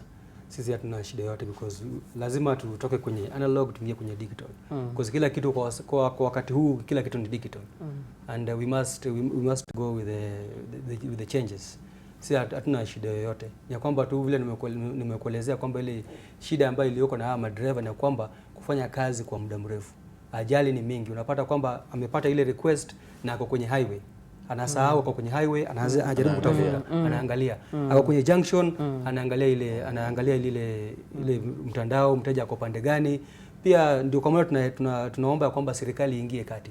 Hata ambao wanasema kwamba si lazima hao watu wa digital waingie kwa hizo platform, lazima tufanye kazi. Huwezi sema ati si lazima tuingie. Ni tuingie, lakini serikali iingilie kati, iweke sheria. Tufuate sheria na nchi iwe na sheria. Nikupa kama example ya kwamba nchi kama Botswana, taxi drivers, they are the informers of the government. They are helping the government with information. Because most of the taxi drivers wengi wako na information. Tuko na information nyingi sana. Sisi ndio tunawabeba, tunawajua huyu ni nani, anafanya kazi gani, lakini sasa vile serikali imetutupilia mbali, pia sisi tunakaa tumenyamaza, tunaumia tu kule chini. Lakini wakiweka mfumo mzuri na sheria iwekwe, mkakati mzuri uwekwe, tutafanya kazi na serikali. Sisi wote wa Kenya tutafurahia, sisi wote kama watu wa taxi wa kawaida na taxi wa digital, hatuna shida yoyote. Hilo tunaomba tu ni kwamba serikali iingilie kati, iweke regulation. Kama hii ya mafuta. Huwezi uza mafuta 120. Unless uko Mombasa bei ya mafuta ni tofauti na Nairobi kulingana na maeneo. Unamaanishaje? Sijakuelewa. Bei, unazungumzia bei sasa? Nazungumzia bei. Unajua vile tuko na hii body ya kuregulate mafuta. Tungeomba kabisa serikali ingilie kati, tuwe na body ya kuregulate these fares in taxi industry, not matatu, taxi industry. Because saizi mali imefikia taxi na matatu haina tofauti. Kutoka mali kama TRM mpaka town ni shilingi 300 ama shilingi 250. So haina tofauti na matatu. So matatu pengine ni shilingi 50 au 50 ama 70. So tumeanza kuingilia kazi ya matatu. Ingawaje matatu wako well organized, there are some cartels that ambao wanajicontrol. Lakini nilidhani kwamba ikikuwa hivyo itasaidia kwamba wale ambao wanahudumu katika taxi wapate wateja wengi zaidi. Maana ni wengi watatumia kisha faida itakuwa nyingi. Maana ni wengi watakuwa kitumia, maana bei ni nafuu ama unaonaje? Sio hivyo, sio hivyo. Ni vile bei ni nafuu kwa mteja. Kwa mteja ndio. Lakini kwa driver na mwenye gari hakuna kitu ambayo wanatengeneza. Ama hisa ni vipi upate faida kidogo kidogo lakini kwa wingi. Ukiwa uko na even matatu wajua iko na watu wengi na watu wengi. Sasa ile bei kama ni 70 ukipiga na wale watu wako kule kwa matatu wanatengeza ile pesa akifika. So hata wewe ukifika town kama umebeba na 240 kutoka TRM mpaka town, kitambo pate mteja mwingine itachukua muda kidogo ndio hiyo app kuite. Maana kuna ile guarantee ama kuna uhakika kwamba utapata. Lakini matatu anaenda stage. Acha malizie na. Pia example ndio angalia ukisema ati ubeba wateja wengi, pia unaangalia kubeba wateja wengi ukienda trips mingi. Hapo pia unatumia mafuta. Unatumia mafuta mingi pia kwenda na wateja wengi. Kama sasa maybe ukisema kutoka hapo unaenda mpaka unapeleka mtu Thika, unamlipisha shilingi 700, 800. na huyo mtu ametoka Nairobi. Akifika Thika kule hakuna hiyo kitu haitaitana. Haiwezi kaitana kule, kuna maeneo kama Thika. Itabidi urudi bila mteja. Itabidi urudi bila mteja. So hakuna kazi ambayo tuko umefanya. Ndio kwa maana sisi watu ya Karura huwa tunasikizana. Kwenda Thika utanilipisha pesa ngapi? Kwa mimi nakulipisha. Na kwa sasa biashara yenu lazima imenoga sana. Vile wengine wako mgomoni. Imenoga juu wale wateja wale ambao wako umetoka wameenda kwenye hospitali wameanza kurudi, lakini sisi tumesimamia wapi? Tumesimamia tu pale. Na bei zenu umeongeza kidogo? Maana yake wateja bei yetu hatujaongeza because tuko na petition ambayo tulipeleka kwenye bunge. Na petition yetu inasema kwamba ilikuwa ni shilingi 100 kwa kilomita. Na hatuna hii mambo ya base fare, na hatuna hii mambo ya kwamba ukiwa kwenye jam inaongezeka shilingi 4, shilingi ngapi. Yetu ni ya kawaida tu, 200 ni 200. Ni hivyo hivyo. 300 ni 300. Lakini tunaongezea zaidi na kwamba ni wao ambao wako kwenye platform ya digital. Kama kabisa ni kugoma kuweka kila kitu standstill. Wote wagome. Si wengine wanafanya kazi pembeni. Maana kuna wachache ambao bado wanafanya. Wengi wachache wanafanya kazi, wachache wana take ile advantage ya saji iko juu, saji iko juu. Lakini pia sisi tunawasaidia. Tunawasaidia kuhusu sisi huwa tukubali au wasimame kwa maeneo ambayo tunaagiza magari zetu. Because tuko na ile taxi rank. Kuna zile maeneo yetu tumetengewa na tunalipa parking pale. Nao hao wanafaa kufanya nini? Wanafaa kuzunguka. Sasa pia sisi tunawapea pressure, wanapatia serikali pressure. Mnasaidiana nyinyi wote. Na ulisema kwamba kule Mombasa Joseph walifanya mgomo kitambo kidogo na ikawa na manufaa kwao, kwamba hali yao ni nzuri. Tunaona Nakuru pia wamegoma kwa sasa. Kwa hivyo unahisi kwamba iwapo matakwa yenu yatashughulikiwa kama alivyosema mmoja wapo wa viongozi wenu, ni kwamba mtaendelea na mgomo huu kabisa? Yes, hatuko ready kurudi kazini kama kweli matakwa yetu haitatimizwa. Kwa sababu gani? Afadhali sasa kuumia pande ya chini kuliko kujiumiza na stress na mambo zingine, ufe barabarani kwa kitu ambacho utapata. Hakuna faida kwa familia yako, hakuna faida kwa mtu yeyote wenu. Kwa sababu gani? Mombasa ukienda uchukue the same taxi utalipishwa shilingi 35 kwa ile kilomita moja, ambao in Nairobi unalipishwa shilingi 16. Ukiangalia mambo ya economic status in Mombasa na hapa Nairobi ni tofauti. Hapa ni gari. Mombasa ni iko chini kidogo. Tukienda Kisumu kilomita moja ni shilingi 42 kwa kila kilomita moja. Kwani na the same au ni kampuni zile tu ambazo tunatumia hapa Nairobi. Zile. Kwa hivyo unachosema kwamba ule usimamizi wa maeneo ni tofauti. Yes, Nakuru kwa sababu wamegoma ni kwa sababu gani? Yao ilikuwa 40, sasa imerudishwa 25. Hawataki hiyo. Na kwa ile jukumu kubwa ni kwa sababu hizi kampuni huwa hatuhusishi kabisa ku decide mambo ya fare. Hii nauri wao wenyewe wanakaa chini, asubuhi wanaamkia, unastukia tu customer amekwambia mmeshukisha bei. Anakupongeza hata una habari. Sasa unaumia sasa zaidi, unapatwa na ile janga kwa moyoni kwa sababu sasa inakuwa sasa ni shida, unajua sasa. Na Joseph, hata kabla hujaendelea zaidi, maana kuna mmoja ambao Majala amesoma maoni yao katika mtandao akipendekeza kwamba pengine nyinyi mjiweke pamoja, mbuni mfumo yenu mingi tu ya hapa nchini. Unahisi kama pengine hiyo ni suluhu? Si suluhu kwa sababu customers ni wale wale. Wakenya ni wale wale. Kuna mtu amesema kutoka Rarieda Wakenya ni wale wale. Hakuna Mkenya ataenda kwa ile kampuni inalipisha pesa mingi. Wote wanataka kuumizana. Hata tukiangalia kwa kweli kabisa Wakenya wengi tunapenda kufinyiliana. Kwa nini nasema vile? Wale ambao wameajiliwa na hizi kampuni si ati ni watu wa kigeni. Ni Wakenya wenzetu. Nikienda kwa ofisi za hizi makampuni nitapata Wakenya wenzetu. Nitaongea Kiswahili, sitaongea Kizungu, sitazungumza Kifaransa. Nitaongea na wale ni Wakenya wetu. Lakini wale Wakenya wetu sijui wanatufinyilia kwa nini, na tujui kwa nini wanatusukuma. Sijui wanataka watusukume tuondoke, wabaki wao wenyewe na ngumu. Anataka ile nafuu, mtu anataka ile iko nafuu ndio asiumie sana mfuko. Pengine tusikie kauli yake Ruth. Sijui na mtazamo gani unahisi pengine wakijiweka katika makundi waanzishe mifumo hapa nchini pengine itakuwa tofauti, au unaona hatua gani? Ni very possible kwa sababu tukiangalia tunaona out of wawili wenye tunaona ni international global companies, tunaona pia kuna a little bit ya Kenyan companies hapo ndani, na tumeona watu wakisema ati watu wengine watu wajiunge pamoja watengeneze app. So for first tunaona mmoja amesema hapo kwa interview, amesema hawa ni madereva, ni vijana pia wanatolewa hata huko up country because labda drivers hatuna enough kukuja maeneo ya town. Umesema kama tuko na 10,000 hapa Nairobi, 10,000. So tunasema of course there is employment inakuja na hawa vijana, tuseme ni watu wamemaliza form 4 wajaenda college lakini wanaweza udereva na wanaweza kutumia GPS kwenda around. Meaning si watu labda wako na enough technological capacity ya kuweza kutengeneza app. However, hizi makampuni tunajua technological company kama kuna already some players kama Little Cab tuseme wenye wako na Kenyan market share ama wenye ni wa Kenya na which is actually powered with from one of the giant telco. Tunaona kunaweza there can be a level of market research inaweza fanywa kuweza first to understand the consumer patterns in Kenya from a business perspective or cab perspective.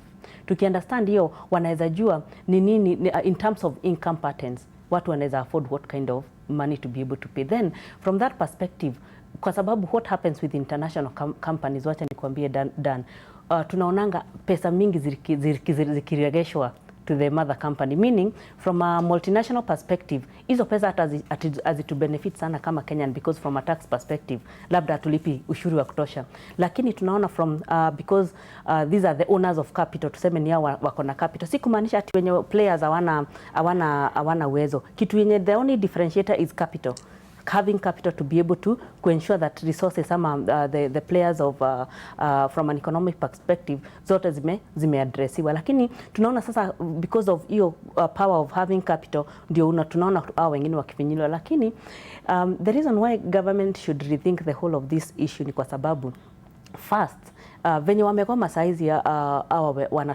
wenye taxis, it's a vicious circle. Ina affect mwenye anauza mafuta, ina affect mwenye anaosha gari, ina affect familia za hao wenye madereva, ina affect mama mboga kwenye hao watu wananunuanga chakula, ina affect mtu mwenye anawapea nyumba, kila kitu. It's such a vicious circle, and the reason why iko supposed kuangaliwa especially as up to now tunaona our Ubers wame support a kind of, let me just call the lower middle class, let me call it, or just around there, and also the upper small scale people, meaning it is supporting a certain kind of an economy, na that is why it shouldn't be haiko supposed kuignoiwa, kwa sababu hao watu it's a vicious circle, itamaanisha ita strain economy in one way or another, hata kama na of course whenever economy iko strain kumaanisha income inakuwa lost, na income ikikuwa lost ni kumaanisha mambo yenye tumeput forward juzi haitakuja kukamilika, na hiyo ni one thing. From a technological perspective, I think serikali even through there are many organizations I can see zenye zinaweza from an integration perspective, kuna watu wa communication because hizi mitambo zao zinatumia communication, kuna mambo ya competition, there is an authority up to that, there is an issue of transportation, there is an issue to that, na kumaanisha hizi malalamiko wamekuwa put forward for a very long time. So watu wakiweza itikia kuintegrate na kufanya kazi pamoja na wasikize maelekezo yao, tuliona juzi in the recent past tuliona mambo yenye government imewekea kazi sana, ni kumaanisha some of the jobs na watu kuweza kujikimu kimaisha, na tukaona juzi wakasema kama census itafanyika, hizo technological apps zinafanywa pahali Eldoret. Si tuliona hivyo, ni kumaanisha we have the capacity technologically to be able to kutap mambo yenye maswala yenye inatuhusu kama Kenyan, na for us to be able to still meet expectations zenye ziko, ni kumaanisha there is a branch of young people wanaweza come up na wakuje na app from among, ikiweza kuwa na a proper feasibility study, na graduates tuko wengi wamefanya project ziko mingi zimeproposiwa, ziko ma university zimelala, what can be done about that, na government ni kitu inaweza fanya ensure that young people wako tapped na watu kama, because the reason, wacha tu nikupeleke kwa masuala la labda kama kitu M-Pesa. The reason M-Pesa imeweza kuenea sana kwa nchi letu ni kwa sababu ili first cater for the problems of the Kenyans, the issues Kenyans wana going through on a day-to-day basis. Walipoweza ku bring that service to a normal consumer, then it bought. That it means that if something can come up or can be inaweza letwa to a level ya common mwananchi, believe me, our drivers hawangekuwa complain, na kama hiyo 25% yenye inaenda outside the country inaweza bringiwa down to a level that is manageable, ni kumaanisha that can be hiyo ni kitu inaweza saidia sana economy. So from that perspective there is still a lot of kuna gaps mingi sana zinaweza filiwa, even wacha niseme na support hii mgomo, kwa sababu biashara, utamua biashara ni profits. Kama unauza kikombe ya chai shilingi 5 na profit yako ni shilingi 1, to be honest, hautaweza kulipa rent. Biashara and the concept ya biashara ni profit. Without profit, hata kama hata ushuru na mapato, faida. Hata ushuru huwezi lipa. Lazima tukukue na a level of mapato. Sawa. Yeah. Na asante sana, tuendelee na mjadala wetu kidogo. Tungependa kusema naye Martin Mwaura akiwa kule katika kaunti ya Murang'a, apate kutueleza mawili matatu kuhusu yanayojiri, kisha turejea hapa studioni kuendelea na mjadala wetu. Martin Mwaura, iwapo unanipata na kupa fursa, utueleze yanayojiri huko ni yapi na ni masuala gani ambayo umeyapa uzito hii leo. Martin. Asante sana kaka Dan, kama ulivyosema kweli tuko katika eneo bunge tuko katika kaunti ya Murang'a, lakini leo tumekita kambi katika eneo bunge la Mathioya, hapa ambapo bodi inayosimamia pesa za CDF wamekuja katika kaunti ya Murang'a, na hasa wamekuja hapa katika shule ya Ondora ili tu kuweza kuangalia mambo ambayo yanaendelezwa. Pesa ambazo wamepeana katika bodi hii ambazo watu wajua kama za CDF, waweze tu kuangalia ni maneno yapi ama ni vitu gani ambazo zimeweza kufanywa kutumia pesa hii. Na bila tu kuchukua muda mwingi, ningetaka tu kuzungumza na afisa mkuu mtendaji ambaye ama kwa jina lingine CEO wa bodi hii, aweze tu kunieleza nini wao wako hapa kufanya nini. Na naambiwa kuwa bado hajafika, lakini ningetaka tu kwanza kuzungumza na mbunge wa eneo bunge hili, yeye ambaye ndio ameweza kuwashika ugeni, anieleze tu mawili matatu kuhusu mpango yake ya CDF. Karibu sana mheshimiwa. Yes, sana. Kabla afisa mkuu mtendaji afike, ningetaka tu niambie leo tuko hapa kufanya nini? Leo tuko hapa na tuna furaha tele kwa sababu tuko na the National Government CDF board, ile ambayo inasimamia mambo yote ya NGCDF Kenya mzima. Na kwa hii shule wametupatia support kubwa sana. Walitupatia kiwango ya project ile unaona pale ikiendelezwa kule mwisho ya about 8 million shillings. So wako huku siku ya leo on fact finding, kuona vile kazi inaendelea, na pia hata kuona vile as a constituency tunaendelea na kufanya kazi na matumizi ya pesa ya CDF, na hata kuongea nao ili tujue kama kuna project zetu ambazo hazijawahi kuweza kuanza, vile tutaweza kutatua mambo zingine. So we are truly grateful na tuna furaha tele sana kuwaona ya kwamba wametutembelea. Tuko na CEO na chairman wa board na wakurugenzi kutoka kwa hiyo parastato ambayo wametutembelea siku ya leo. Wewe kama mbunge, ningetaka tu unieleze pesa ambazo mnapata za CDF, na tunajua kuwa kuna ile 100% transition to high school, na mliambiwa pesa mingi mko mnapeleka kwenye mashule. Pesa zile ambazo mnapewa, unaona ni kama zinaweza kukita ama kuwasaidia kuendeleza mpango wa CDF?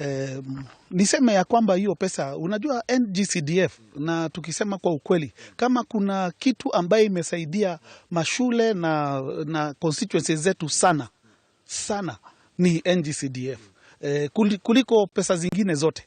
Hii pesa ndio inafikia Wanjiko kabisa. Unajua hii pesa ndio tunapatiana mambo ya bursaries. Wakati huu kama sisi hapa Mathioya tumetumia karibu kiwango ya 27 million shillings kupatia watoto wetu bursaries. Na unaona wazazi wanasaidika sana kujenga mashule yetu ambaye zingine ziko na dilapidated facilities, zingine zimechakaa, zingine hazitoshi. Zile ziko watoto, unajua kwa sababu ya hii transition, wakati huu mashule yetu iko na watoto wengi ambaye wameingia mashuleni na sekondari. So hii ni pesa muhimu sana kwa constituencies zetu, na tunafurahi kwa sababu inasaidia mambo ya mashule zaidi. We spend almost 80% ya hiyo pesa kwa mambo ya masomo na mashule. Ile ingine kidogo tunaweka kwa upande wa security, na kwa sababu those are the two key areas ambazo NGCDF inatatua. Yes. Ningetaka tu kuzungumza na afisa mkuu mtendaji, aweze tu kunieleza yeye na bodi yake wamekuja hapa kufanya nini, na ni shule ama ni eneo bunge gani zingine ambazo mnatembelea, na mnatembea mkiangalia nini? Shukran. Kwa jina naitwa Yusuf Mbuno, kaimu afisa mtendaji wa hazina hii muhimu ya ustawishaji wa maendeleo katika maeneo bunge, yani National Government CDF Board. Tuko hapa na halmashauri nzima ya National Government Constituency Development Fund kuweza kutembelea Mathioya constituency leo, ambao ni baadhi ya maeneo bunge 290 hapa nchini, kuona maendeleo ambayo yamefanyika hapa, na hasa kutembelea na kutathmini maendeleo katika ujenzi wa jengo jipya la madarasa na jumba la usafi au ablution block ambalo limejengwa hapa kwa ufadhili wa halmashauri ya kitaifa National Government CDF Board. Mathioya constituency ni moja ya maeneo bunge katika kaunti hii ya Murang'a, na ambao kwa sasa kila mwaka tunawapatia zaidi ya kiwango cha shilingi milioni 100. Mwaka uliopita mwaka 2018-19 tumewapa kila constituency kiwango cha shilingi milioni 109, na kiwango hiki ukua kila mwaka. Manake sheria uhitaji kwamba hiki kiwango kiweze kukua kwa sababu mahitaji ya wananchi yanakuwa. Actually sheria inasema kwamba kiwango ambacho kinatengewa kila eneo katika hazina hii kwa manufaa ya kila eneo bunge kwa mwaka mmoja haiwezi kuwa chini ya kile kiwango ambacho kilitengewa kwa mwaka uliopita. Hiyo ni kwa kuhakikisha kwamba hazina hii inakuwa na kwamba tunaweza kukimu mahitaji ya Wakenya ambao yanazidi kuongezeka. Najua maybe umezunguka kwenye maeneo bunge mengine. Ni jambo lipi ambalo umeona ambalo limewafurahisha, na ni gani ambalo ungesema maybe halijawafurahisha na mngetaka wabunge waweze kubadilisha? Na jambo muhimu ambacho sisi tunajivunia kama wana National Government CDF ni kwamba hazina hii inazidi kushughulika sana na kukimu mahitaji ya wananchi, kwamba wananchi mahitaji yao yaliyoko mahali ambapo wanaweza kimbilia kwa urahisi, na miradi inatekelezwa kwa njia ya haraka ni kupitia kwa hazina hii ya National Government CDF. Pia tunajivunia kwamba hazina hii inatekeleza hii miradi kwa gharama ya chini mno kulinganisha na mashirika mengine. Miradi ambayo inatekelezwa kupitia kwa National Government CDF ni ya kwa gharama ya chini, na kwa hivyo tumeweza kusaidia sana kuweza kusupplement au kusaidia na serikali kuu katika kuweza kuongeza kiwango cha elimu. Unaelewa kwa sasa sera ya serikali kwamba serikali inataka kwamba tuweze kuhakikisha kama kila mtoto ambaye amehitimu darasa la 8 aweze kuenda katika daraja lingine form 1 na kwenda huko zaidi.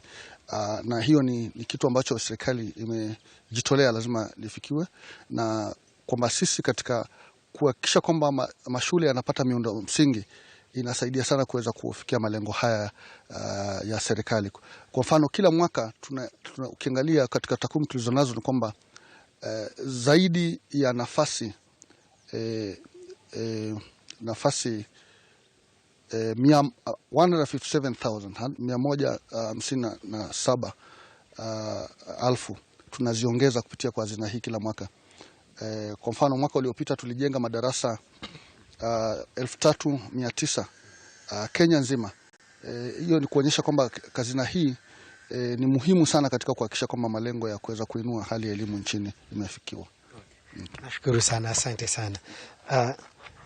Dan, kama ulivyosikia, nilikuwa nazungumza na afisa mkuu mtendaji katika halmashauri inayoshughulikia pesa za CDF na mbunge wa hapa Mathioya, na kama unavyosema wanasema kuwa kila mwaka wanajaribu kuongezea mashule kwa sababu ya hii mambo ambayo inaitwa 100% transition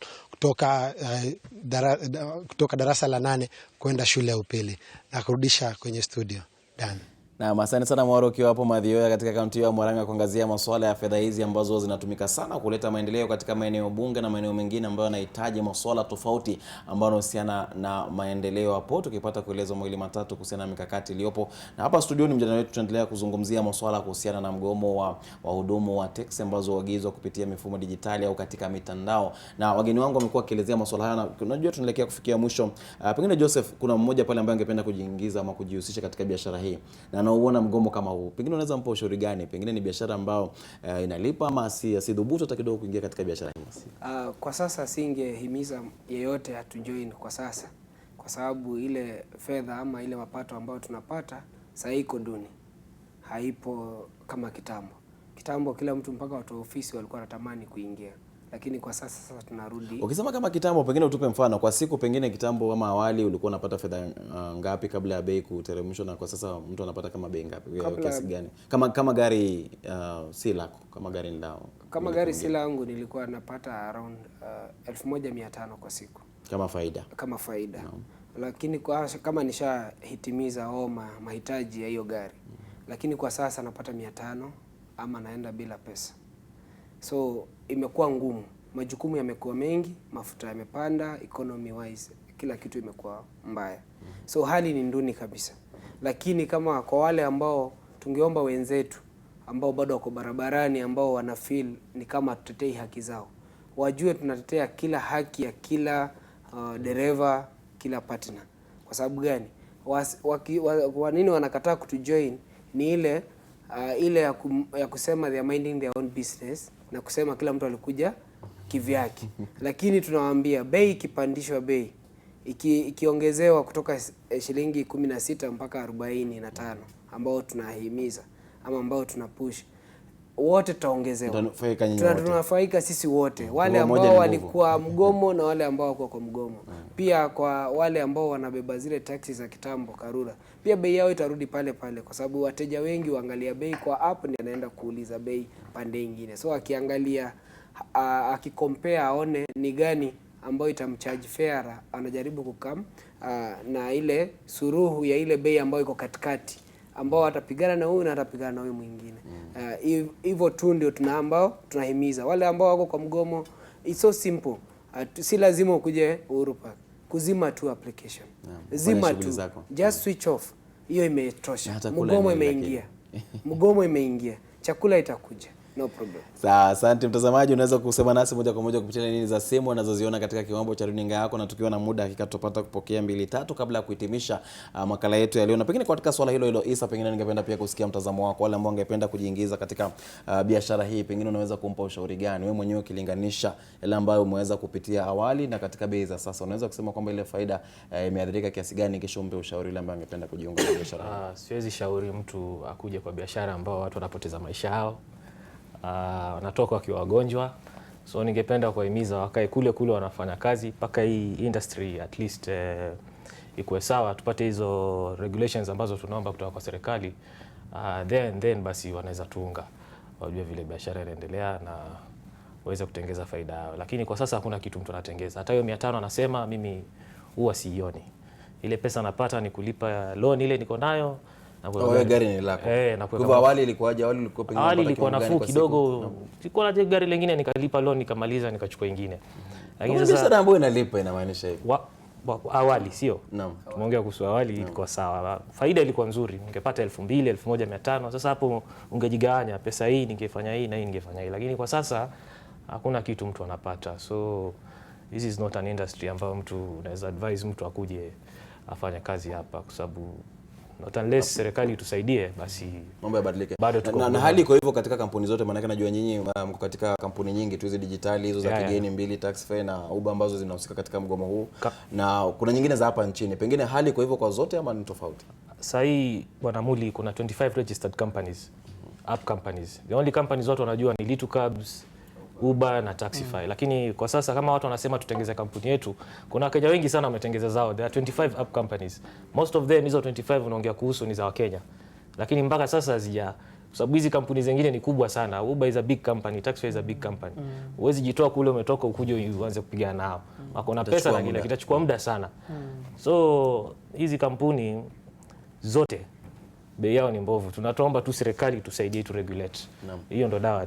Na hali ilivyo kwa sasa, pengine kuna sheria gani ambazo zinawalinda ambazo zipo kwa sasa? Kuna sheria zote ambazo zinawalinda ama mngependa kila kitu kianzie katika msingi pale chini? Hakuna sheria inatulinda. Hakuna kabisa. Tunaomba ianzie msingi. Labda wakati hizi kampuni zilianza serikali haikuwa tayari na hii mambo ya digital application. Ilikuwa ni swala jipya. Ilikuwa swala jipya. So sijui kwa nini wamechukua muda sana kutusaidia ama kuregulate hii industry. Patrick, sijui na mtazamo gani? Najua umekuwa katika biashara hii kwa muda mrefu, kwa sasa pengine umeona mengi, unasema kushiriki ama kufanya mambo kwa wingi, unaona mengi katika masuala haya. Pengine ni biashara ambayo unaweza kumshauri mtu kuingia ndani yake? Kwa sasa siwezi nikashauri mtu aingie kwa hii business industry ya taxi, kwa vile imekuwa mbovu zaidi. Hata kwa nyinyi ambao mnafanya bila kutumia hata kwa sisi mifumo dijitali imekuwa mbaya sana. Imekuwa mbaya sana because kila mtu ambaye anakuja kwa biashara yoyote, labda amechukua mkopo katika benki. Hakuna mtu ambaye ananunua gari cash sasa unless kuna biashara nyingine ambayo unafanya. Umechukua mkopo kwenye benki pia sasa hizi kukupatia gari pia lazima wakuangalie vizuri, wakwambia unapeleka uenda kufanya kazi gani, ni ngumu. So hakuna haja niambie mtu akuje katika hii biashara. Ni ile kuingia tu kwenye shida. Utapata gari inaweza kuja ivutwe, magonjwa yatakufuata, naye serikali hakuna kitu ambayo inafanya. So ile kitu tungeomba tu pia ningeelezea mandugu zangu kwenye digital. Kuna jamaa amesema pale kwamba tu form hiyo mambo wanasema tuwe na application yetu. Ile kitu ningeomba tuko na plan ile ya kuregister Kenya Taxi Union. It's in the process. Na ile tu ningeomba kwamba ile sasa ni ya kitaifa sasa. Hiyo sasa ni ya kitaifa kwanza. Hiyo ni ya kitaifa kama ile ya tuele kwamba. Hiyo ni ya kitaifa na tuweze kusaidiana kutoka hapo. Tuone kama wataweza kuweka hizi ma applications za kibinafsi, ingawaje ziko mingi sana. Lakini we can form a body like a union, tuwe kitu kimoja, tunazungumza sauti moja. Kama vile matatu wanazungumza sauti moja. Wakisema tunagoma, wanagoma wote nchi mzima. Sasa ile shida iliyopo sasa ni wengine wamegoma, wengine bado wako kazini. Lakini Patrick, unajua mtazamaji ambaye anakutazama anaona umevalia vizuri nadhifu, na kama kazi ya taxi ni inakulisha alafu namwambia siingie katika ile biashara, kuna mkinzano kidogo. Okay, unajua pia vile tu nene nasema kwamba ukilala njaa usiwe na ile sura ya kuonesha kwamba unalala njaa. Na kuvalia vibaya imanishi ati kwamba unahangaika, una matatizo. Ingawaje wale ambao wanavalia vizuri ndio kuna matatizo zaidi.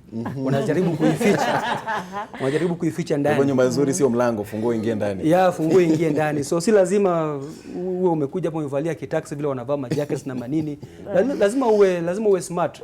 Na it's my profession, napenda kazi yangu, lazima niwe smart. Hata ule mteja ambaye anakuja kabla nimlipishe anaangalia vile nimevaa, anakuheshimu, alafu aniheshimu. So nikimwambia pesa fulani anaangalia hiyo viatu anasema inakubalika. Lakini ukivalia vibaya, hata ukimwambia 1000 anakuangalia vile umevalia anasema atoshe 1000 huyu.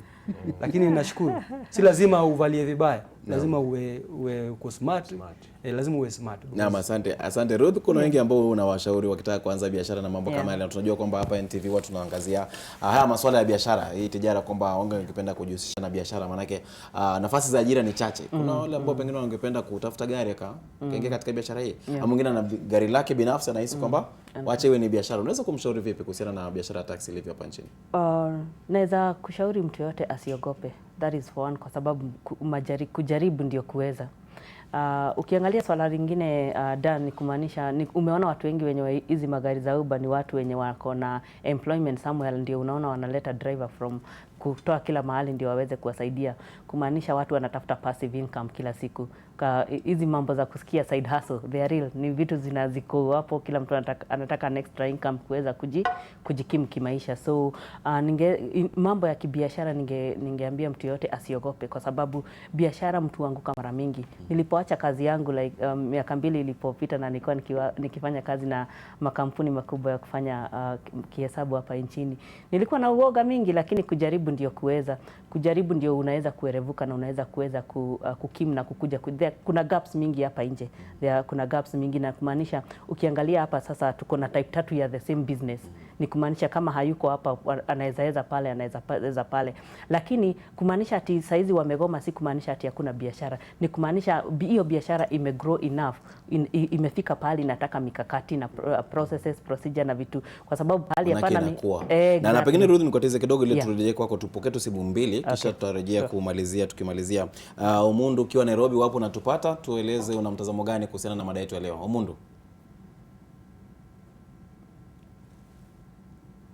Umundu? Ndio, Dan ule nasema hivi. Naam, endelea. Mimi kwanza sikubaliani na huo mgomo, kwa sababu hii ni soko huru. Iko mwanadada hapo nimeona ni kama amefanya mambo na research ama na uelewa wa kuhusu research. Hizi kampuni zikikuja Kenya lazima zilifanya research, zikaona iko gap ya kwamba iko watu ambao wanaweza penda kusafiri, si matajiri, labda wamekuwa wakitumia matatu. Na kwa mdahalo huo wote ambao unao hapo, sijaona ambaye anayebebwa, ambaye ndio msafiri akiwa anazungumziwa. Naona tu ni wenye wanaendesha na wenye mataxi. Sisi ambao tunabebwa tumenufaika sana na hizi Uber apps ama apps za Taxify na Bolt, kwa sababu unaona zinatuletea sisi kwa kiwango ambacho tunaweza. Huo mwanadada alitaja kwa mfano kwa sababu gani M-Pesa ilikuwa.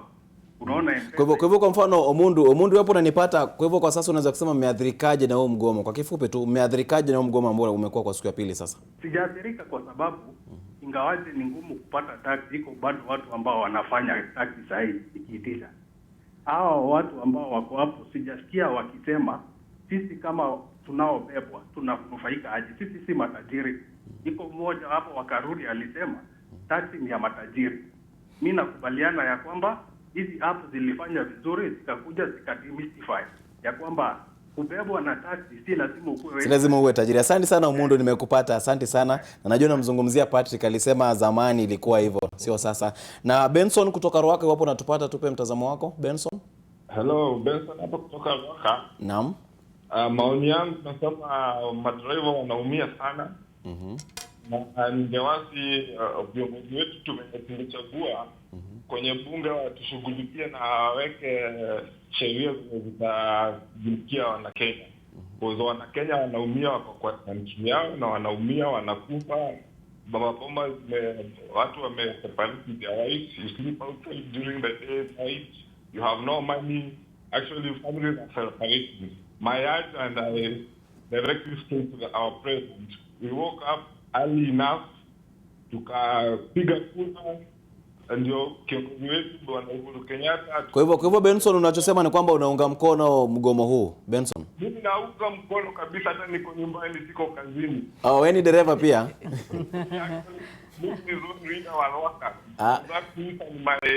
Nafanya na yeye kazi.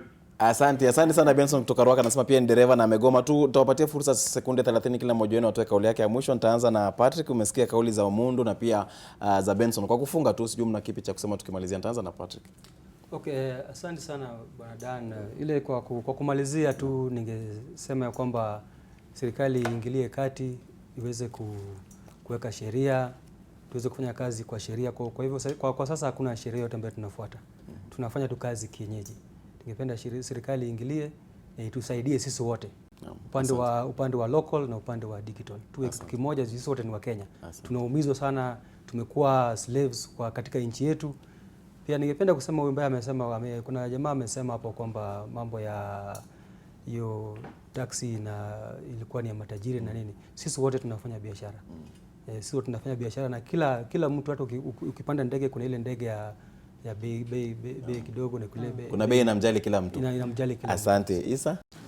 Ningependa kusema kwamba ule alipiga simu wa kwanza kwamba bwana Faith alisema hapa, Faith alisema biashara lazima utengeze faida. So haiwezi kuwa one sided kwamba ati customer anafurahia lakini dereva afurahii. Mimi nikikubeba kama nimechoka, niko na mawazo mengi akilini, naweza fanya ajali na wewe nimekubeba unaweza umia. So lazima uangalie yote iangaziwe. Asante Joseph. Ningeomba serikali ambayo iingilie kati iweze kutupa hiyo regulation. Kwa sababu gani? Kwa sababu tumeona biashara ya taxi inaweza employ na serikali inataka kutafutia vijana kazi. Na kutafutia vijana kazi ni kutupatia mwelekeo ambao ni fair kiasi fulani for taxis within Nairobi, within Mombasa, within Kisumu, so that ndio tujue na tuweze kuajiri vijana ambao ni wengi. Ruth, kwa kifupi kabisa.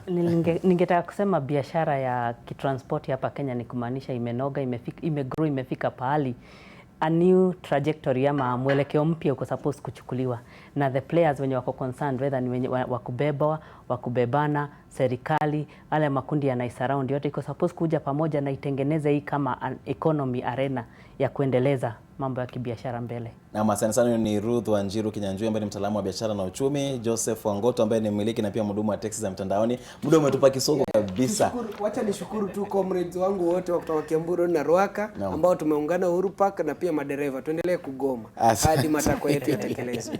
Kisha Isa Kanyota ambaye ni kiongozi wa muungano wa taxi za mitandaoni, na mwisho kabisa ambaye ni Patrick Ogola ambaye ni mwenyekiti wa hudumu wa taxi pale Westlands. Wanasema nyinyi mnajiita Karuri? Karura. Naam. Tunasimamia Lima Taxi Association. Naam. Ule mfumo wa zamani nyinyi mtumii masuala ya mitandao. Tutumii la mtandao. Naam, asante sana. Ya zamani tu. Asante. Nami ni Daniel Mule kwa niaba ya Doreen Majara na wote ambao wameshiriki kufanikisha NTV sasa nasema shukran. Kumbuka kwamba hapo saa 7 kamili tutakuwa tukirejea na taarifa kwa kina katika lugha ya Kimombo kuangazia masuala yote ambayo tumekuwa tukifuatilia siku hii ya leo. Kwa hivyo nawatakieni mchana mwema. Asante.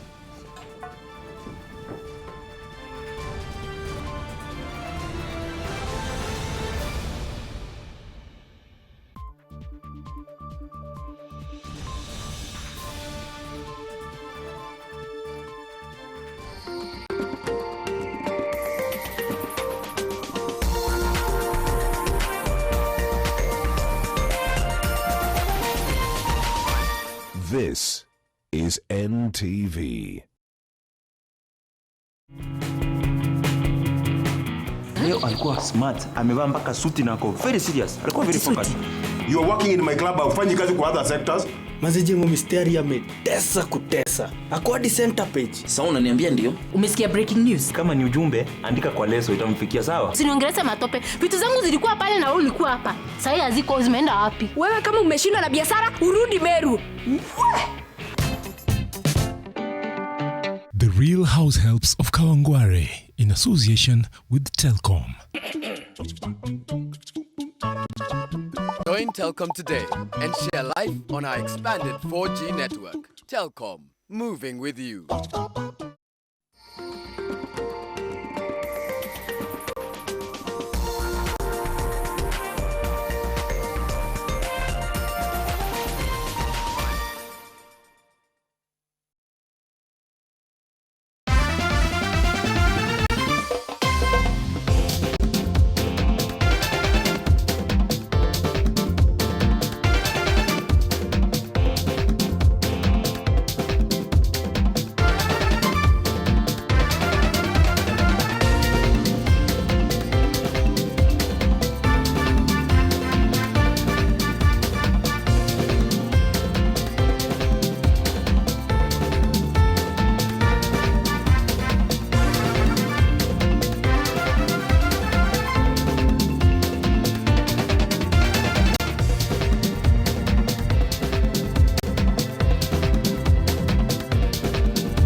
Just as you'd study for an exam, study up on the field that interests you and the position you hope to achieve.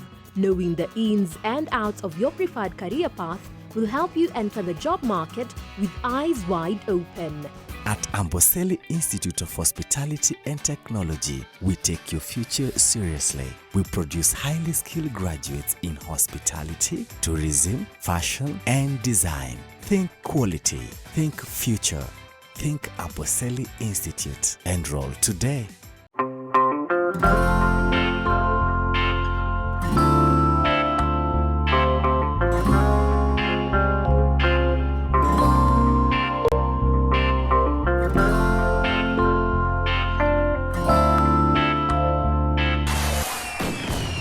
Please welcome the Molfix Band. Molfix, with its double absorbent system, absorbs the liquid immediately and traps the liquid in. Also, with its elastic side bands, Molfix offers freedom of movement. You should also try Molfix. Mount Mount Kenya University is a leading center of academic excellence which enables teachers upgrade their knowledge through distance, institution-based and e-learning program. Through face-to-face training, enhanced with electronic learning materials, we impart knowledge and enable you execute the competence-based curriculum in an excellent way. Intake is in progress. For more information, visit any of our campuses or our website www.mku.ac.ke. Mount Kenya University, unlocking infinite possibilities.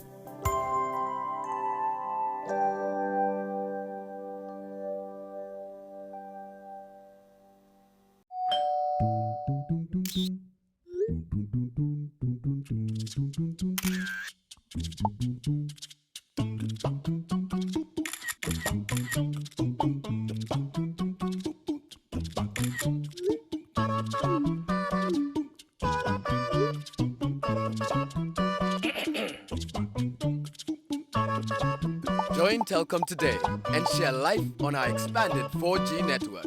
Telkom, moving with you.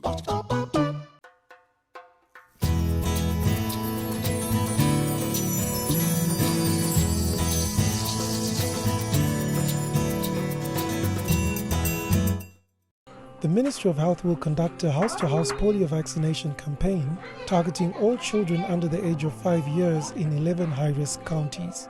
These are Garissa, Isiolo, Kilifi, Lamu, Mandera, Marsabit, Mombasa, Tana River, Turkana, and Wajir. Vaccinate and protect your child now. You wake up early to go seek higher learning. That's good. But understand that your value in the job market is determined by your skill set. And your skill set is dependent on the training you receive. At Amboseli Institute of Hospitality and Technology, we take your future seriously. We produce highly skilled graduates in hospitality, tourism, fashion, and design. Think quality. Think future. Think Amboseli Institute. Enroll today.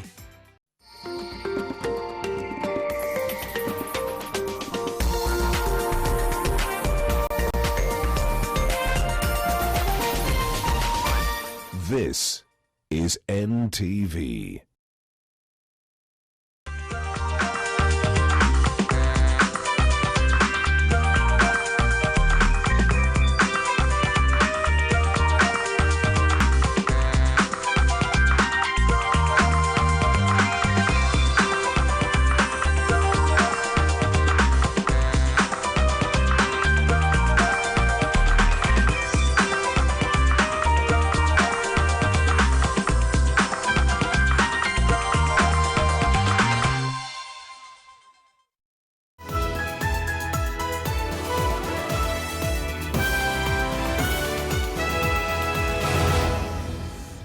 Good afternoon and welcome to NTV at 1 live from the Nation Center here in the capital city. My name is Edmond, Nyabola, and these are some of the stories that we are looking at this hour. And residents of Pangani Estate have been forced to sleep out in the cold last night after demolitions were carried out by the Nairobi County government.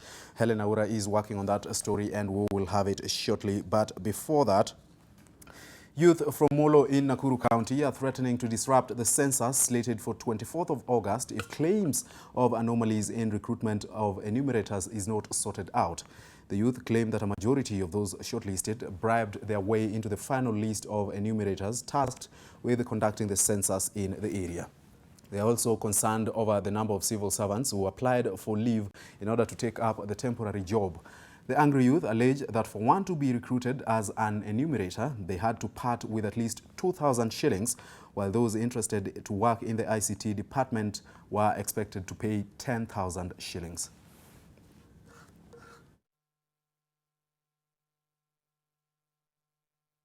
The first thing they did yesterday after they called for an interview, it's to keep students out because they said that they did not come with the original documents.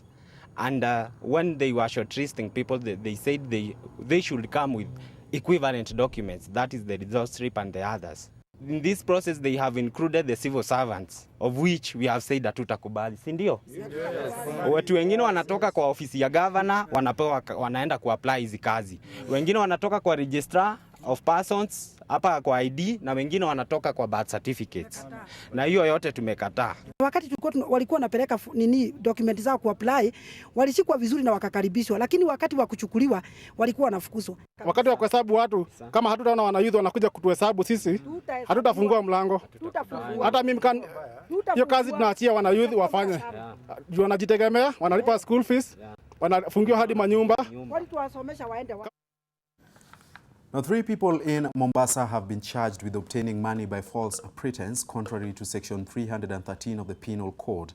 Patrick Musimi, Christopher Hamisi, and Joel Karani are accused of obtaining 12 million shillings from Nyabola Bank along Moi Avenue using illegal means on the 29th of May 2018. The court had that the trio duped the bank using a doctored lending bill purporting to be an original document from the maritime shipping company. The accused, Patrick Musimi, is an employee of the MSC. Joel Karani, a cyber expert who allegedly authored the fake lending bill, while Christopher Hamisi, I should say, is an employee of the Nyabola Bank in Mombasa. The hearing of the case is supposed to kick off on the 6th of next month, where the office of the DPP has lined up 7 witnesses to testify against the suspects.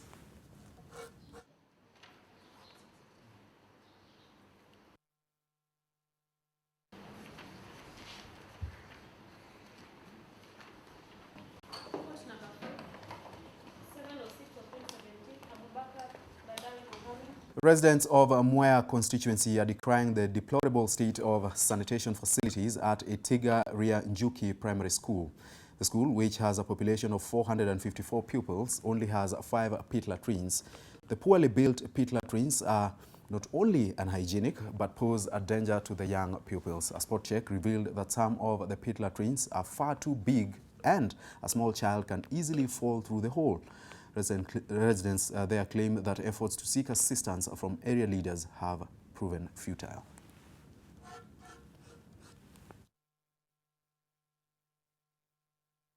Na watu wengi sana wajasimamia hii area. Kwanza wengi sana wakubwa kama MCA ako tu area.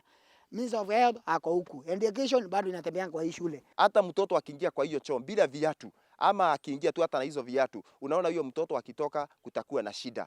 Na hata tukiingia kwa shule, utaona watoto wengi hawaripoti shule, wengine wanakuja wanagojeka wanapewa ruhusa ya kwenda hospitali.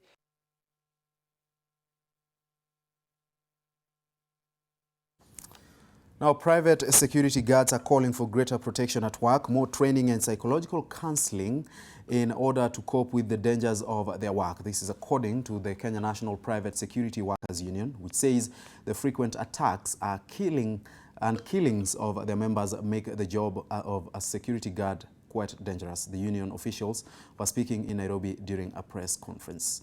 And that story is still being worked on at the moment, and we'll have it as soon as it is ready. Let's now cross the borders, and authorities in the Democratic Republic of Congo have appealed for calm after an evangelical preacher fell ill with Ebola in the eastern city of Goma.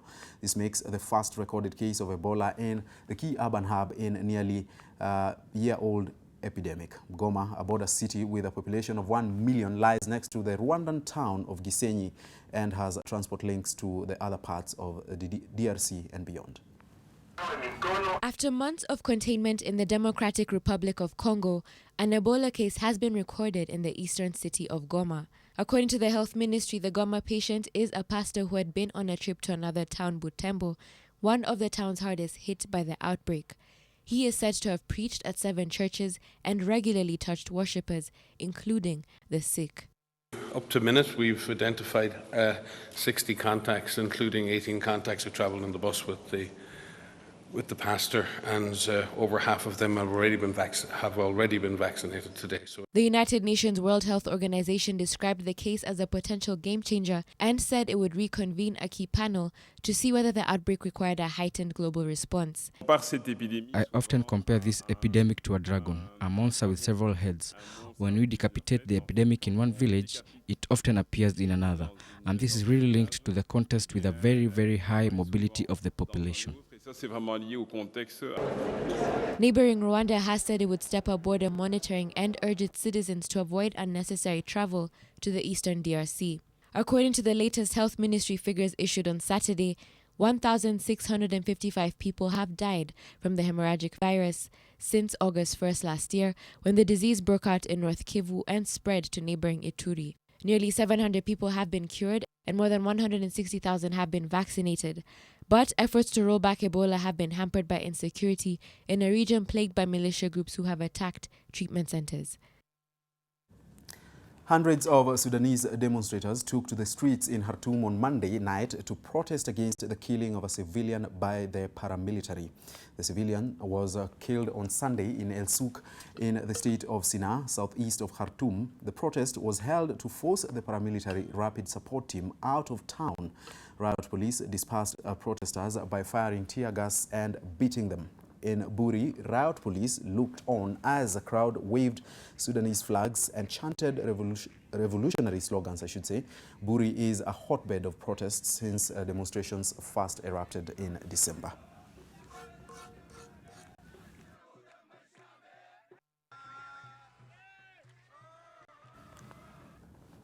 Now, Zimbabwe's annual inflation rate has hit 175% in June, with many fearing the return of hyperinflation, which occurred a decade ago when the economy collapsed.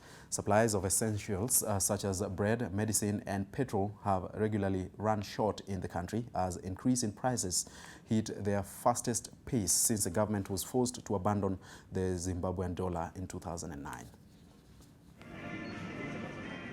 Hyperinflation is looming over Zimbabwe again, a decade after runaway prices forced the country to abandon its currency. Annualized inflation in Zimbabwe surged to 175.66% in June, up from 97.85% in May. On a monthly basis, consumer prices rose 39.9% in June. The situation is proving unbearable for the country's citizens. I think it's also making us a less consumptive population, because now you have to really see what is necessary. Do I need this? Maybe not. Many others are now seeking to leave as conditions worsen under President Emerson Mnangagwa, who had promised an economic revival after he succeeded long-ruling Robert Mugabe in 2017. Amidst all his promises, the economy has instead declined further, with shop prices rocketing and long power cuts. The inflation figures came after fuel prices were raised by 16% on 13th July 2019. In addition, unemployment is estimated at over 90% and the day-to-day business has been ground to a halt. Most businesses and consumers have now opted to use the black market. Staying beyond the borders, a group of Democratic newcomers, among them Alexandria Ocasio-Cortez, Ilhan Omar, Ayanna Pressley, and Rashida Tlaib, have slammed U.S. President Donald Trump for his remarks against them. Trump's remarks border xenophobic, citing a tweet telling them to go back to where they came from and accusing them of having love for America's enemies like the Al-Qaeda. He's launching a blatantly racist attack on 4 duly elected members of the United States House of Representatives. Weak minds and leaders challenge loyalty to our country in order to avoid challenging and debating the policy. He does not know how to defend his policies, so what he does is attack us personally. Now back to the country, and private security guards are calling for greater protection at work, more training and psychological counseling in order to cope with the dangers of their work. This is according to the Kenya National Private Security Workers Union, which says the frequent attacks and killings of their members make the job of a security guard more dangerous. The union officials were speaking in Nairobi during a press conference. The union had called for a strike whose notice elapsed on the 21st of June 2019. Through intervention by the Ministry of Labour and Social Protection and the Ministry of Interior,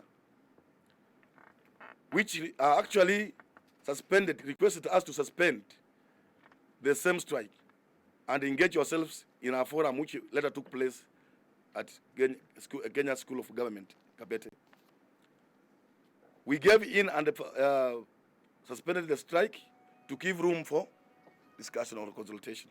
The government, through the Ministry of Interior and National Coordination, led by the Cabinet Secretary, Dr. Matiang'i, is indeed putting exemplary efforts in reform agenda to professionalize the private security industry. And back to that top story I told you about, residents of Pangani Estate were forced to sleep out in the cold following demolitions that were carried out by the county government of Nairobi Monday mid-morning. The residents claim the county government has gone against an agreement that they had. Trying to pick up the pieces after their homes were demolished in the middle of the night. Most families at the Pangani Estate were forced to sleep out in the cold after the bulldozers brought down some walls of the houses. Government can accept this kind of thing to happen to its citizens. And we can't really put ourselves together and say we are part of this nation. The residents claim that they had not refused to vacate the premises to pave way for the county government's plan for affordable housing. Some residents claim to have been paid 600,000 shillings by the county government, a move most of the residents were opposed to. They also claim that they were promised units under the new scheme. Sijafika na ndio sababu jaji aliweka kesi tufanye haraka kabla tarehe 31 ambapo ndio notice yetu expire. So hivi vitu yote wamefanya ni uongo na ni uongo mtupu. Kwa ajili hizi nyumba hawataki kukawia ama kuuzia wale watu wanakaa hapa. Residents here have now been left counting their losses as a system which was meant to protect them has now turned against them. Helen Aura, NTV. Tana River residents are set to benefit from the first ever renal unit installed at the Hola Referral Hospital. The facility, which will service patients battling kidney problems and will also provide CT scan services. Previously, patients requiring such specialized services would travel to neighboring counties like Kilifi, Mombasa and Garissa to get them. Tana River Governor Dado Godana says the county has also fitted radiology equipment, reiterating that there are plans to come up with portable facilities set up in villages to enable residents to easily access the services. The facilities will also be furnished with beds, testing rooms and temporary wards that will operate on solar energy.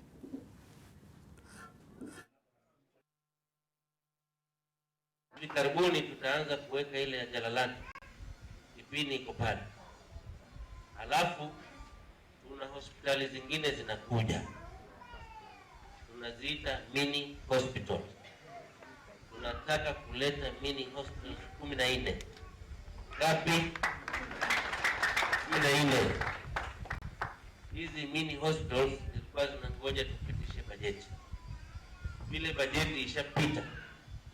Sasa mipango yake, kandarasi yake itatolewa. Ikitolewa hizo mini hospitals zitakuja zikiwa zimejengwa tayari. Hakuna jiwe utatafuta wala chochote. Itakuja ikiwa ni kuja tu kufunga na mapana. And farmers in Migori County are set to join the sweet potato farming race as the county government prepares to set up a 117 million shillings processing plant in the area. The plant will be located in Getungaya village in Kuria West and is set to tap into the area's suitability for farming the orange-fleshed sweet potatoes that are ideal for making bread. NTV's Manand Ojuang reports that the establishment of the plant will improve the socio-economic development of the community by directly linking the farmers to the factory. Migori County is one of the leading producers of sweet potatoes in South Nyanza, with slightly over 9,100 hectares under the crop and a total annual production of 137,880 tons. The orange-fleshed variety is the most popular because it is rich in vitamin A. Currently, the production of sweet potato per acre is an average of 5 to 7 bags. Once we introduce the new orange-fleshed sweet potato variety, we intend to go to 15 to 20 bags per acre. Orange-fleshed sweet potato has got vitamin A component in it, and this one has got direct health benefit to our farmers. When they consume it domestically, they'll boost their immunity. Benson Chacha, aged 50 years, has been growing sweet potatoes for close to 12 years here in Kuria West. He says the dwindling tobacco returns are what pushed him into potatoes. Ilifika mahali ambapo pia ukilima ukienda kulipa pesa inakuanga ni ngumu sana. Wakati unaenda kulipa pesa unapiga laini hapo, unamaliza hapo wiki mzima na hujalipa pesa. Sasa ikabidi tukageukia, mimi kama mkulima nikageukia kilimo cha viazi, na nimekuwa kwa viazi kwa muda wa miaka 12 saa hii. The orange-fleshed sweet potato is gaining popularity in the bread baking industry in Kenya because it is addictive free. The county government of Migori intends to exploit this resource through value addition into sweet potato flour, grapes and other associated products. There are two products that we intend to produce out of this sweet potato. That is the puree and the flour.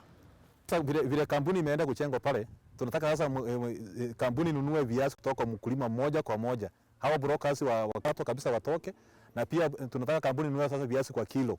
Sasa sinunua kwa ile gunia mrefu ile tunanunua 800. Inunua sasa kwa kilo ndio mkulima apate pesa ya kumsaidia kwa mahitaji yake. Kilimo cha wazi kimetusaidia lakini sio sana. Chenye kimefaidisha ni wale wenye wanakuja kurangua wakipeleka Migori.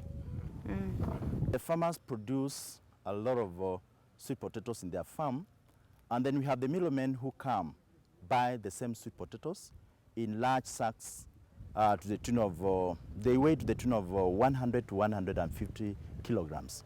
So they transport them to Nairobi or any other markets where they sell them at a higher price. So they have been disadvantaging our farmers. Farmers here mostly use on traditional potato planting materials. However, in the recent past, some have been increasingly shifting to the use of improved potato vines. This is mainly because of its shorter duration in the field and high productivity. Well, according to Migori County government, farmers will be trained on modern farming methods in sweet potato production, business skills and financial literacy, cooperative management and agronomy. 8% of sweet potato produce will target outside markets. Upon training on good agronomic practices, these farmers will be given new clean planting variety of orange-fleshed sweet potato because we intend to procure over 800 bags of orange-fleshed sweet potatoes, and which will distribute to our farmers so that they can be able to improve their production. The middlemen come and buy at a throwaway price.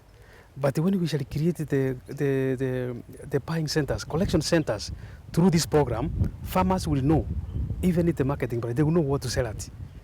They will not be selling their produces along the roadside at any point, but they will sell at a designated point established by the program. It is estimated that only about 3 in 10 farmers are using improved sweet potato planting materials due to scarcity of the improved vine in their locality.